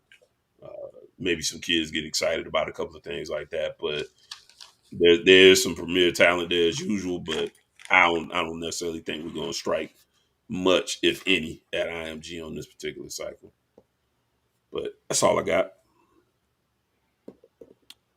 Guys to watch out for, man. I want us to start trending for when it comes to University of Florida. We got Lagway on campus, man. So I want us to get into the names and start trending for top tier wide receivers. Jeremiah Smith is the guy that mentioned he's entertaining the idea of playing with Lagway. Hopefully we can get into his recruitment. He's from Chaminade, down in Hollywood, Florida. Look out for that name. He's currently committed to Ohio State. So right now we're going after a lot of flips. But getting guys like Lagway, would love to get him at receiver. Also, BJ Gibson is another guy. Mario Carver, Craver. Georgia's absolutely loaded with talent, man. Every single year. I told you. Yeah, that shit's stupid loaded. But I want to see us get into the market of. I know we don't have a receiver coach right now, so that's probably our biggest hang-up. But we having these guys on. We still having these guys visit, and they're still saying good things about the program, receiving, and coming to play with a guy like Jeff Lagway. So hopefully we get that position solidified with a coach, and we can pick up the motion as well when it pertains to wide receiver recruiting, because Kerry Colby did a great job recruiting that room. Started off crazy. I remember the first commit we got, everybody was laughing. I think it was Tyree Patterson or something like that, who ended up at UCF. And I said then it's probably the floor of our class, but now that he's going, it's a big void. Seemingly, we'll see what we bring in. I ain't got a whole lot recruiting wise. Kevin Levy is a guy, the Cardinal Newman, who I spoke highly of. I got him on commit watch. I think we end up getting him fairly soon. I think he's a lean towards us. Kendall Jackson, defensive tackle out of Blue Hopes. I think he's gonna skyrocket this offseason. He's a 3-star right now, but I think by the time fall camp hit, he's gonna be a top 150, 200 type defensive lineman. He's out of Blue Hopes, local guy. I got him on commit watch as well. Those are some guys that I got. I think that'll be in the fold fairly soon here. That's all I got recruiting wise. All right, I got a bunch of shit. Recruiting wise, it's been real busy. It's been real busy at FSU as far as recruiting. We're gonna go over some visits that we had this past weekend, then get into what we got this upcoming weekend. This past weekend, we had the crew from Chaminade on campus. Jeremiah Smith, JoJo Trayer, Zaquan Patterson, and 25 cornerback Chris Evolve. If I'm mispronouncing that, excuse me. But start with Jeremiah Smith. He had a couple good things to say. Said this is a direct quote from him. Said the visit went pretty well. Had a great time with Coach Mark Novell and Ron Dugans. Even though I'm committed, they still want to recruit me, get to know me, build a relationship with me, because anything could happen in Columbus. Coach Brian Hartline could get a job in the NFL. Coaches get fired. Overall, the visit went pretty well and had a great time there. Jeremiah did also say he plans to take an official visit to FSU. He will be using one of his 5 to FSU. We'll see about Jeremiah. Recruitment is going pretty well with him. I'm not going to get too hyped about it until I see a little bit more, but I do know that communication is really fluid and he's open to other schools. It's not just a sure thing to Ohio State, even though we say all the time how great Brian Hartline is as far as recruiter and just a product that, as a fucking receiver, it's me personally. If it just was like for the love of FSU, it'd be hard to turn down or say no to Ohio State just from what they produce from a number standpoint, draft picks, that type of deal. I think Brian Hartline is really good, but that recruitment is still open. Now this guy, he's the one. JoJo Trader had a really good visit with FSU. Really good visit, multiple visits or whatever. He did leave a quote saying that Mike and Dugas want him to commit, and when he was kind of pressed about that, he laughed off a little bit, saying it's a real good chance that it could happen. I know people are kind of late to this recruitment. They didn't really think, or they didn't really know, so to speak, how much of a shot FSU had with JoJo. But the same people that was pretty much telling me about Keem way back when, how FSU was leading for Keem and they're in the driver's seat for Keem and Broward. It's the same person that's telling me that FSU is in real good position for JoJo Trader, and they're looking to, be honest with you, be the leader at this point in time. I know its recruitment is still real fluid. It's the spring. We're going to have to go through summer and the fall, but FSU is in a really good spot. And just that recruitment of Edwin Joseph pretty much kind of opened that Chaminade door. Once he committed, JoJo, they're really close. That relationship started to take off. He was also at the bowl game, to the FSU bowl game. We played against Oklahoma with Hakeem Williams and Edwin Joseph. They were at the bowl game together. And during that bowl game, he saw Johnny Wilson have over 200 yards and break the FSU bowl game record. So they're still in a really good spot with JoJo Trader. If you had to put my gun in my head to say if signing day was next week, I think it'd be FSU. But we all know signing day isn't next week, and recruiting is real fluid. So that's something to watch out for. But I'm feeling real good about JoJo Trader at this point in time. Zaquan Patterson, 4-star safety / linebacker, whichever you view him in regards to. Some people view him as a linebacker. Some people view him as a physical safety. For Chaminade, he was on campus as well. Also said this relationship he has with Pat Surtain. He says it's the passion. It's a South Florida thing. I feel the love when talking with him. He knows how to communicate with us, and he knows the message to send us. I really like him a lot. And also Chris Eval. I'm not sorry, Chris, if I'm pronouncing your name wrong, but he's a 2025 cornerback commit. He's probably going to be one of my top defensive backs within that next cycle. He's currently committed to Michigan, but I don't think that player stands. I think it'd be some type of team probably in state that could pull him away. Well, some team in the South, I'll put it that way. No, I'm just going to How you say spell his name? Evald. Evald. Evolve. Yeah. That's how I would say it too. Yeah, evolved. Yeah. Hopefully he evolves and commits the FSU versus Michigan. Brandon Jacob, speaking of the 4-star safety that Larion kind of brought up, he was on campus yesterday, 4-star safety from Orlando Evans. He said FSU is currently on top of its recruitment. They're sitting at the number 1 spot. This is the second time he's been on campus within this year. Watching his film, man, the kid is a baller. Ball hawk safety, and also when he picks the ball off, he looks to score every time. Really explosive with the ball in his hands. So, like I said, FSU is putting together a really good defensive backboard, safety board, that is. You got Brandon Jacobs, a guy they're in on. KJ Bolden, 5-star number 1 safety in the country. He's supposed to be on campus within a couple of weeks. And then Ricardo Jones, another 4-star safety who was on campus last month and plans to be back on campus for a spring practice. So they're in on some safeties. I guess they're kind of reading the room in regards to Jordan Pride, possibly looking elsewhere. And then I'm not really too high on what's the guy's name? CJ Hurd, 3-star safety coming out of Georgia. I'm not saying the kid to be pushed out or anything like that, but I think it's I think we're after better safety. He'll be pushed out. Yeah, I'll say it. He'll be pushed out, young man, but it's okay. You got other options, but always other options. Just looking at the board, man, I just think it's better safeties that we're after than CJ Hurd, and we kind of took his commitment early during his sophomore year. So again, early during his junior year, if I'm not mistaken, sophomore year, summer. But CJ Hurd is another safety that 2 safeties we have committed. One I'm not really sure about is a take. Will be a take when it's all said and done. And the other, he's kind of iffy and kind of leaning towards Florida and other schools. So they're doing a good job of having it's been situations in the past with FSU where the board was pretty thin. If they missed on the guys on their board, then the shit was a wrap. There was nobody after that to follow up that was anywhere close to that caliber of player. Now, from a defensive back standpoint, the board is really full, and to be honest with you, it's only so many spots you could take. But as far as the guys they're looking, I'm pretty comfortable with taking pretty much any of these guys that they're offering at this point in time. A 4-star defensive tackle, another kid from Orlando out of Jones, Dontre Robinson, he was on campus again. Gave a little closer. FSU was always going to be on top because that was my first offer, that type of deal. You know how that goes with those kids. We'll see how that recruitment goes. I do feel good in the position that FSU is in. I know Florida, Miami, Texas A&M, and UCF are other teams that's in on his recruitment. All right, speaking of, that's enough for this. We have a really big recruiting weekend this upcoming weekend. It's going to be another junior day for FSU.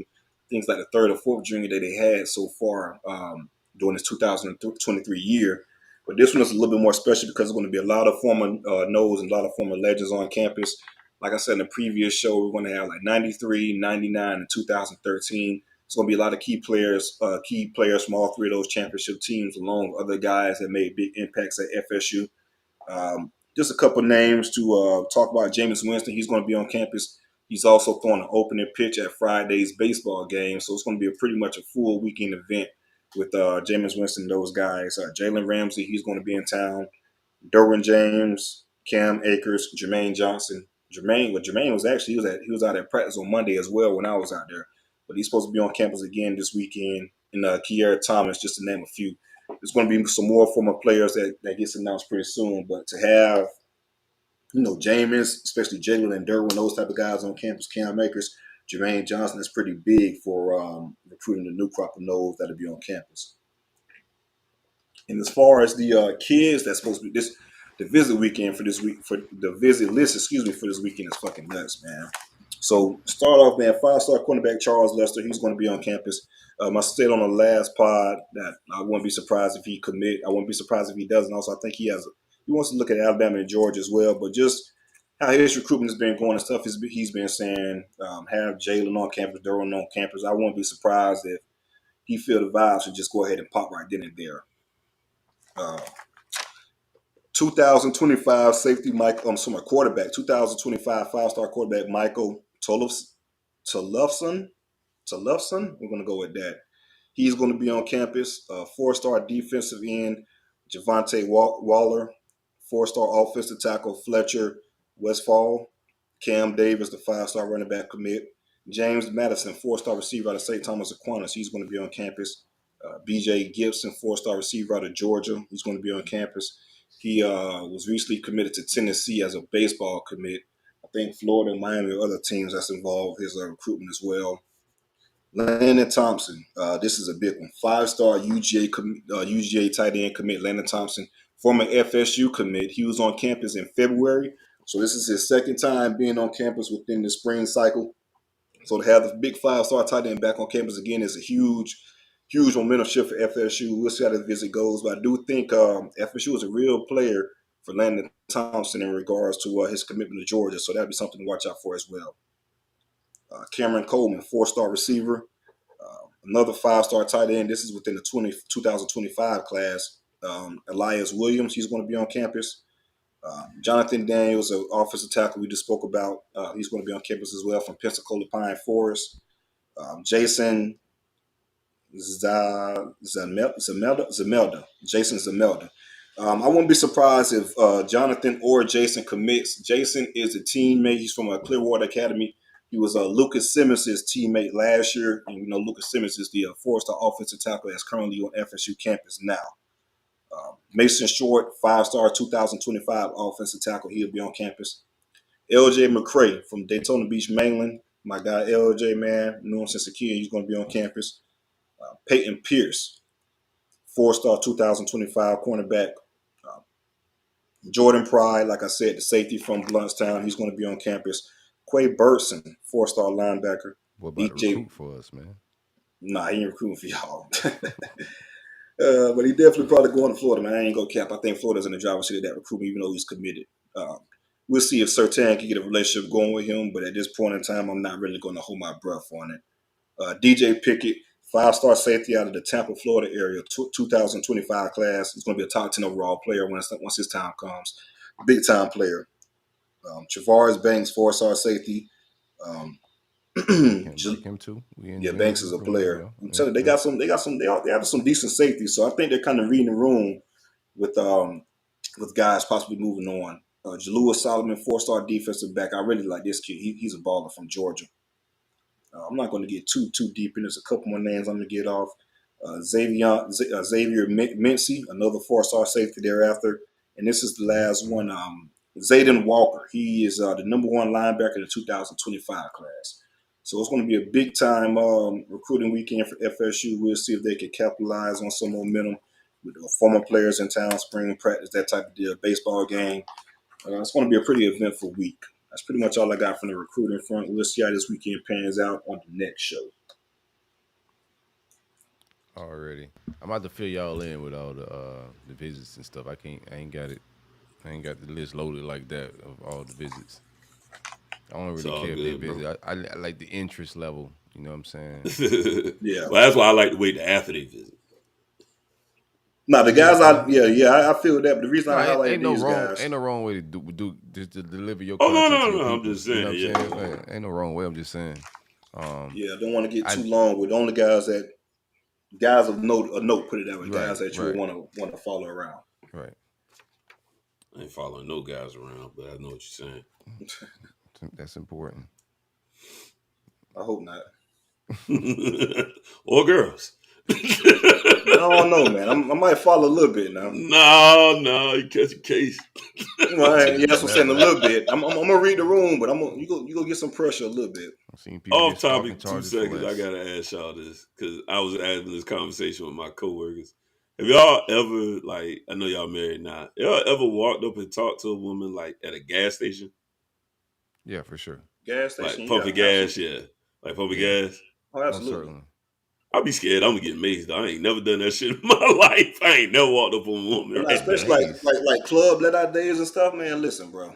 I'll be like, yo, let me leave that. That woman going to be scared I don't out think of she was damn pumping mind. gas, but just like some hangout spots be like gas stations after clubs. Yeah. And stuff, so that type of deal. But just straight up pumping gas, nah, motherfucker might spray the gas on me, man. Yeah, like if she just like there pumping, right. And I walk up, and like, oh, right. shit. Now, see, I won't just walk up. Like, my approach to women will always be on, like, eye contact, reciprocating some energy before I just like cold turkey. Before you slide over. I can't cold turkey walk up to anybody anywhere. I'm with you. I'm with you. I'm definitely. I gotta feel vibes first, but like in my heyday, especially when you feeling like, I don't know, bro. How can I put this? Feeling like going to the club, feeling like Kobe. You know how Kobe scored 81 points. I'm pretty sure the pregame motherfuckers feeling the vibes in Toronto a little bit, right? Like, all right, I feel like I feel like the man when I walk. Yeah, I feel like the man. So it's been a couple times to get a little dreams flowing in. And you feel yourself. I'm all step outside of your range a little bit. You know, outside my element. Sometimes what they say. Sometimes the basket is this big. Yeah, it's just huge. But for the most part, I'm not still. I'm like, even in those moments, right? She still telegraphed. Even if I read the telegraph wrong, she telegraphed something. I can't cold turkey walk up. Like get rejected is like one of the biggest fears ever, bro. Is you get shut down in public. I don't really give a shit. But see, my whole thing behind that, bro, was like I had that same situation. I was like, man, fuck, what's the worst thing they can say? Where's gonna happen? Say no. You keep that big move, go to the next person. What's the best thing that can happen? Sounds good, but yeah. Anyways, I just thought about it because we was just talking about that. I ain't gonna get too off track. Well, I'm more so a vibe. I'm a vibe person too. You ever get the wrong number? Man, back in the day, bro, I'll never forget this. A chick gave me the number, and it was a promo for Hitch, the movie Hitch with Will Smith and Kevin James. And when you called the number, it was like, oh, man, you just been given the wrong number. It was like, but if you like some tips on how to get women or whatever, blah, blah, blah, it was like, come watch Hitch. Like, straight up and down. Never, ever, ever forget that, dog. Shout out to that young lady. She's brilliant. That was funny. I wasn't mad at all. Yeah, she ever saved her phone number in it, but it's one number short? Then you like, damn, man, like you like, god damn, man, a bad one too, right? You go the next day, you like, god damn it, man, I done fucked up. I'm finna hit her up right now. No, you're not. Not delivered. Right. Text message not delivered. All right, we got a couple of national topics I did want to talk about. Steve Sarkisian came out to his presser at spring and said it's open competition at every position, including quarterback, with Arch Manning and my man Quinn Ewers. Yeah, I call cap. But remember, we had the same conversation, I think, last year with Sark, and it was another quarterback, and it was like, why the fuck are these? I think most of that stuff is pretty much booster driven. We was talking about the control and how much these people that give so much damn money, because Texas money is whatever that they go give whatever you need, but at the same time it's a cost of that, right? You put that damn much money in there, the people want to have a say so on this, a say so on that. So I don't think this is Sark. I think this is more so something that's being pushed as an agenda. I don't know. Sark said, I'm not worried about who's going to be on the cover of what magazine next week. I'm more focused on each guy focusing on what they need to do to develop the best player they can be. Quinn has an entire year head start. But I do not want to hold Arch back. Okay. But at the same time, I remember I always said I was always high on Arch. I think I like Arch. I know the competition and lack of camps. But at the same time, I didn't really care about him going to damn camps and all that stuff because I knew he had in his back pocket who was actually working and training him and doing real work. Yeah, the resources, right? So that wasn't an issue for me. So I do think Arch will be a player rather. I just don't know about right now, like especially fresh off of them. I hope so. I could use a quarterback. I know I know my program is gonna add a quarterback, looking to add a quarterback, depending on who hit the portal here in the springtime. So I wouldn't mind Arch taking that job, bro. Like, hey, man. And then Ewers leaving. Then holler at Quinn. Yeah, hey Quinn, come on now. He was nice out there, dog. You remember that Bama game before he got hurt? He was man was dealing. That big job. If I tell you what, if Arch could beat him. Oh, man, they got a monster. They got an absolute monster on their hands. Or I ain't going to lie, you was be dealing a little bit out there. If he flat out beat him, then yeah, Arch is hooping. But if it's a tie, you think it go with Arch? If it's close? If it's close, you probably... if it's close, you got to go with the younger guy, though, right? If it's close, I'm going to go with the older guy because he's got a little more experience. And then the younger guy probably expecting to sit. You know what I'm saying? Because if Ewers has another good season or has a good season put together, then he'll be out of here anyway. Yeah. You got to read the room, too. So say, for instance, Texas, Texas, it's a lot of pressure. You got to win now, this, that, another. So you can't really take your lumps with a freshman unless you have to at Texas. Right. So yeah, I think I agree with you as well, Larry. If it's close, I would go with the experienced guy because that's one thing. Talent can be close, but you can't really measure the experience of being out there, especially for a true freshman. And when you have live bullets flying, it's a different type. It's a different type of deal. So I understand at that point, but it just depends on the situation. And where you at as a coach in regards to where you stand within the program. If you're on the hot seat, had a couple losing seasons, that type of deal, you can't really take that chance. But if you know you got some years and you go, okay, I'm gonna take my lumps this first year because this freshman's gonna be good as fuck, sophomore, junior, whatever, then that makes sense. Right. Yeah, I'm with you on that. With you on that. All right, we're gonna do the last one on Dion. Let's do a Prime check-in. Where y'all at with it, man? Prime been everywhere. He was just on the pivot. He's been had a previous interview where he spoke about his recruiting evals and single parent homes and split homes and how he evaluate players and recruit them. He's just been a little bit of everywhere. And also the Colorado band he's gonna take Jackson State band traditions and try to bring them. So Pete is right. After that all his video, content too. Keep in mind, all his content. Go ahead. Oh yeah, after that video. Motherfucker, it was a damn LinkedIn posting. Not LinkedIn, it was a Indeed posting about Colorado band director and stuff like that. It's crazy. Dion pulling some weight, man. And we was talking about in the past, just them giving them full reins. That's a prime example. Them motherfuckers made an Indeed posting about somebody to get some damn flavor in that motherfucker just to appease the prime in regards to the band. That's crazy. Colorado, dog. It's Colorado, all right. You can't take everything with you. You left, so leave it.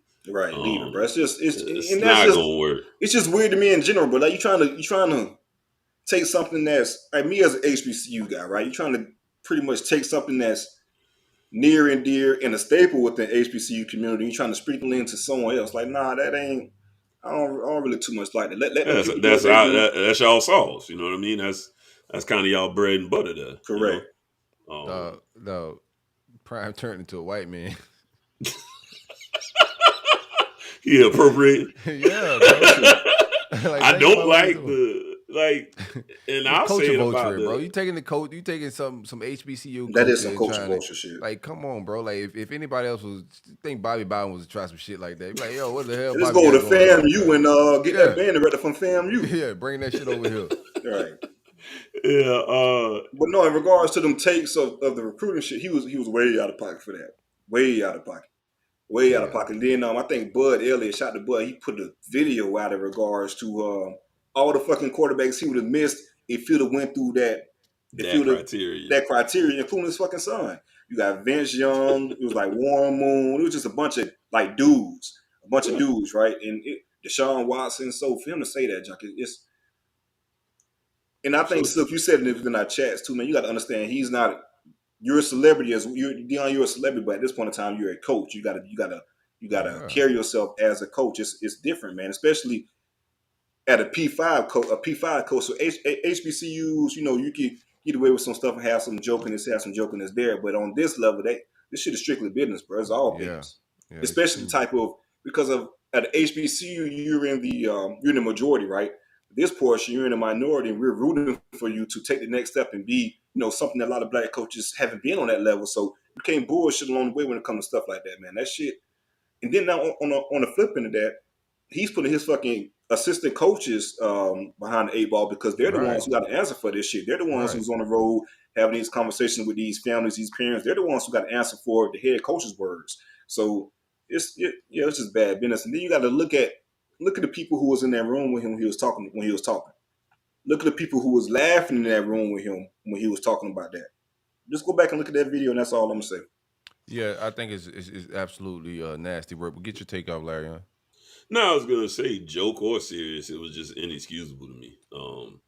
And I honestly couldn't quite tell, which direction he was coming from.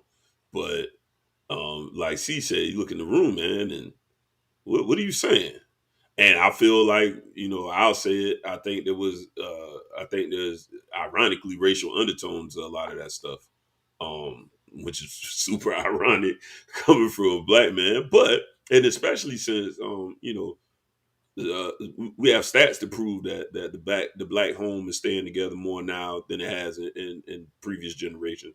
Because when things were broken up, that was by design. That's a whole nother. I'm not gonna go down that rabbit hole per se, but I felt ashamed of them comments as just as a black man. I was ashamed of bro. those And then you comments. talking about the defensive tackles and shit, bro. Like free lunch, mama got to make the man flight. No, man, listen, bro. Come on, dog. That shit way out of pocket, bro. Yeah, it felt ignorant. It felt uninformed and antiquated ideas. To go out there and spew that and be like, oh, I don't, but if their mama home and come on, bro. And this motherfucker here, bro, wasn't talking like that before. Yeah, this dude, he come from a single parent fucking household too. Like, bro, he know the fucking. I don't know. Right.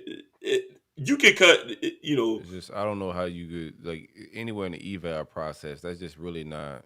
I mean, you want a stable home out of any just because it's two parents in the home don't mean it's stable, right? So you just want somebody from a stable, good upbringing. Period. No matter the home and the dynamics. So when you start in your evals breaking that down, and then you articulating this on some content, everything is content for Deion. If he want the band, like say he did want to take some sauce from Jackson State band, why I gotta be content? Like even when he kicked my man off Mark Pope off the team, like why everything gotta be content, bro? Some of this shit is just private matters. And you just coming off like disingenuous, I don't think like it's coming off as pure as it should have been. And like now he's on the pivot, like not to slight them guys. Them guys do great content, but like as the head coach of a football program, he's too caught up in trending and standing to like the limelight of like popularity and fame and shit. And I don't think that's in the videos dancing, man. Right. I don't think that's the vibe for a head coach, bro. I agree. Hanging with Gillian Wallow is you know what I mean? Like, I'm be honest with you. You could get away with certain stuff at JSU, like I said. You could get away with certain stuff at JSU, man. But it may not be right, but that's just the fact. The fact of the matter. Certain stuff you get away at JSU because you win and you ball and you get more leeway. You at this P5 level, bro. It's a lot more straight line and more seriousness in regards to it, man. It's just a different vibe. Yeah, he just seems very unserious with his takes. The content, like it just don't come off as a guy that's serious about being a head coach. And we could be all wrong. We'll see how it all play out when the game start getting played. But if he start losing with these antics, it's gonna get hot fast, bro. Well, absolutely. And I think he, a lot of this stuff. I guess I was saying in closing, I think is gonna set him behind in the living room as opposed to pushing him forward. I think some of these parents are gonna be looking at it like, well. You looking to be the star, and I am that single mother, but you got a problem with my kid because I'm a single mother. This stuff may not play out as well as you thought it would. And you got to remember what you said because you wanted it to be content. It's out there. So when you go to sit in that particular living room, it may not be as warm a welcome as you could have gotten if you would have just, kept some of these thoughts. How do you explain that? Like, how do you articulate past what he put out there like that if you talking to a single mom? Right. And let's say it's a 5-star quarterback kid. Now, how you going? But he's happened to be come from a single parent household. Yeah, he go recruit. His father could have died. We don't know. It's all sorts of ways. But even if the fucking father just walked out and left and he on damn child support, whatever made them right, whatever the case. If it's that damn 5-star quarterback, I'm pretty sure 100% he gonna be recruit. What he said ain't gonna be true, bro.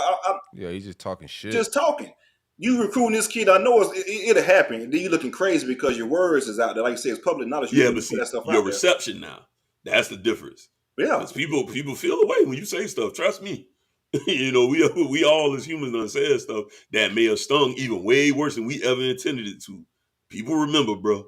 People remember some of them things you said. They'll pull up this and that and old tweets and clips and people remember that type of stuff for good or bad. So, foul play on Deion. Hopefully he does better. Yet to be seen. We'll see what's up, man. Shout out to Prime though. He's in a very just different situation with his climb. It's new territory, man. It's new territory, bro. Yeah. But I think he just need to be more mindful. Like we talked about how Ed Reed kind of led his way out of a situation. You know what I'm saying? Like ego could get in the way. When you lead young men, you just gotta be more about them than you. And right now it's all about Prime. Let's get up out of here, though, man. It's Roll Up, it's the Vibes. We appreciate everybody for hanging out. If you hung out these whole 2 hours, you the real one. You're a real one. We appreciate all the love. Any shout-outs, fellas? Any shout-out. Oh, shout-out my homie, man, one of my best friends from life, Roger Best. Lost his little sister recently, man. I want to send love to that family, man. Hey, condolences, man. Yeah, shout out to him. That's all I got. Shout out to the people, man. Shout out to the people, like I said, that hung out with us all this time, man. Make sure you guys like and subscribe, man. Shout out to y'all, man. Couldn't do it without y'all. Yeah, man. Shout out to S. Dot again, man. Congratulations on your daughter. Shout out to all the dads out there, man. Shout out to everybody that's out there dadding to the best of their abilities. Oh, yeah. Shout out to my baby girl, man. She just had her birthday on Monday, man. So shout out to my baby girl, 9 years old. Already. No, I might go make a kid this weekend, man. I'll let y'all boys know next week, man. Change your life, bro. Take that condom off, bro. You know what they say? You know what they say, right? What they say? What's that? They say it's no dog like the raw dog. That's what they say. And with that, we out. Yeah, we definitely out on that note. Taylor.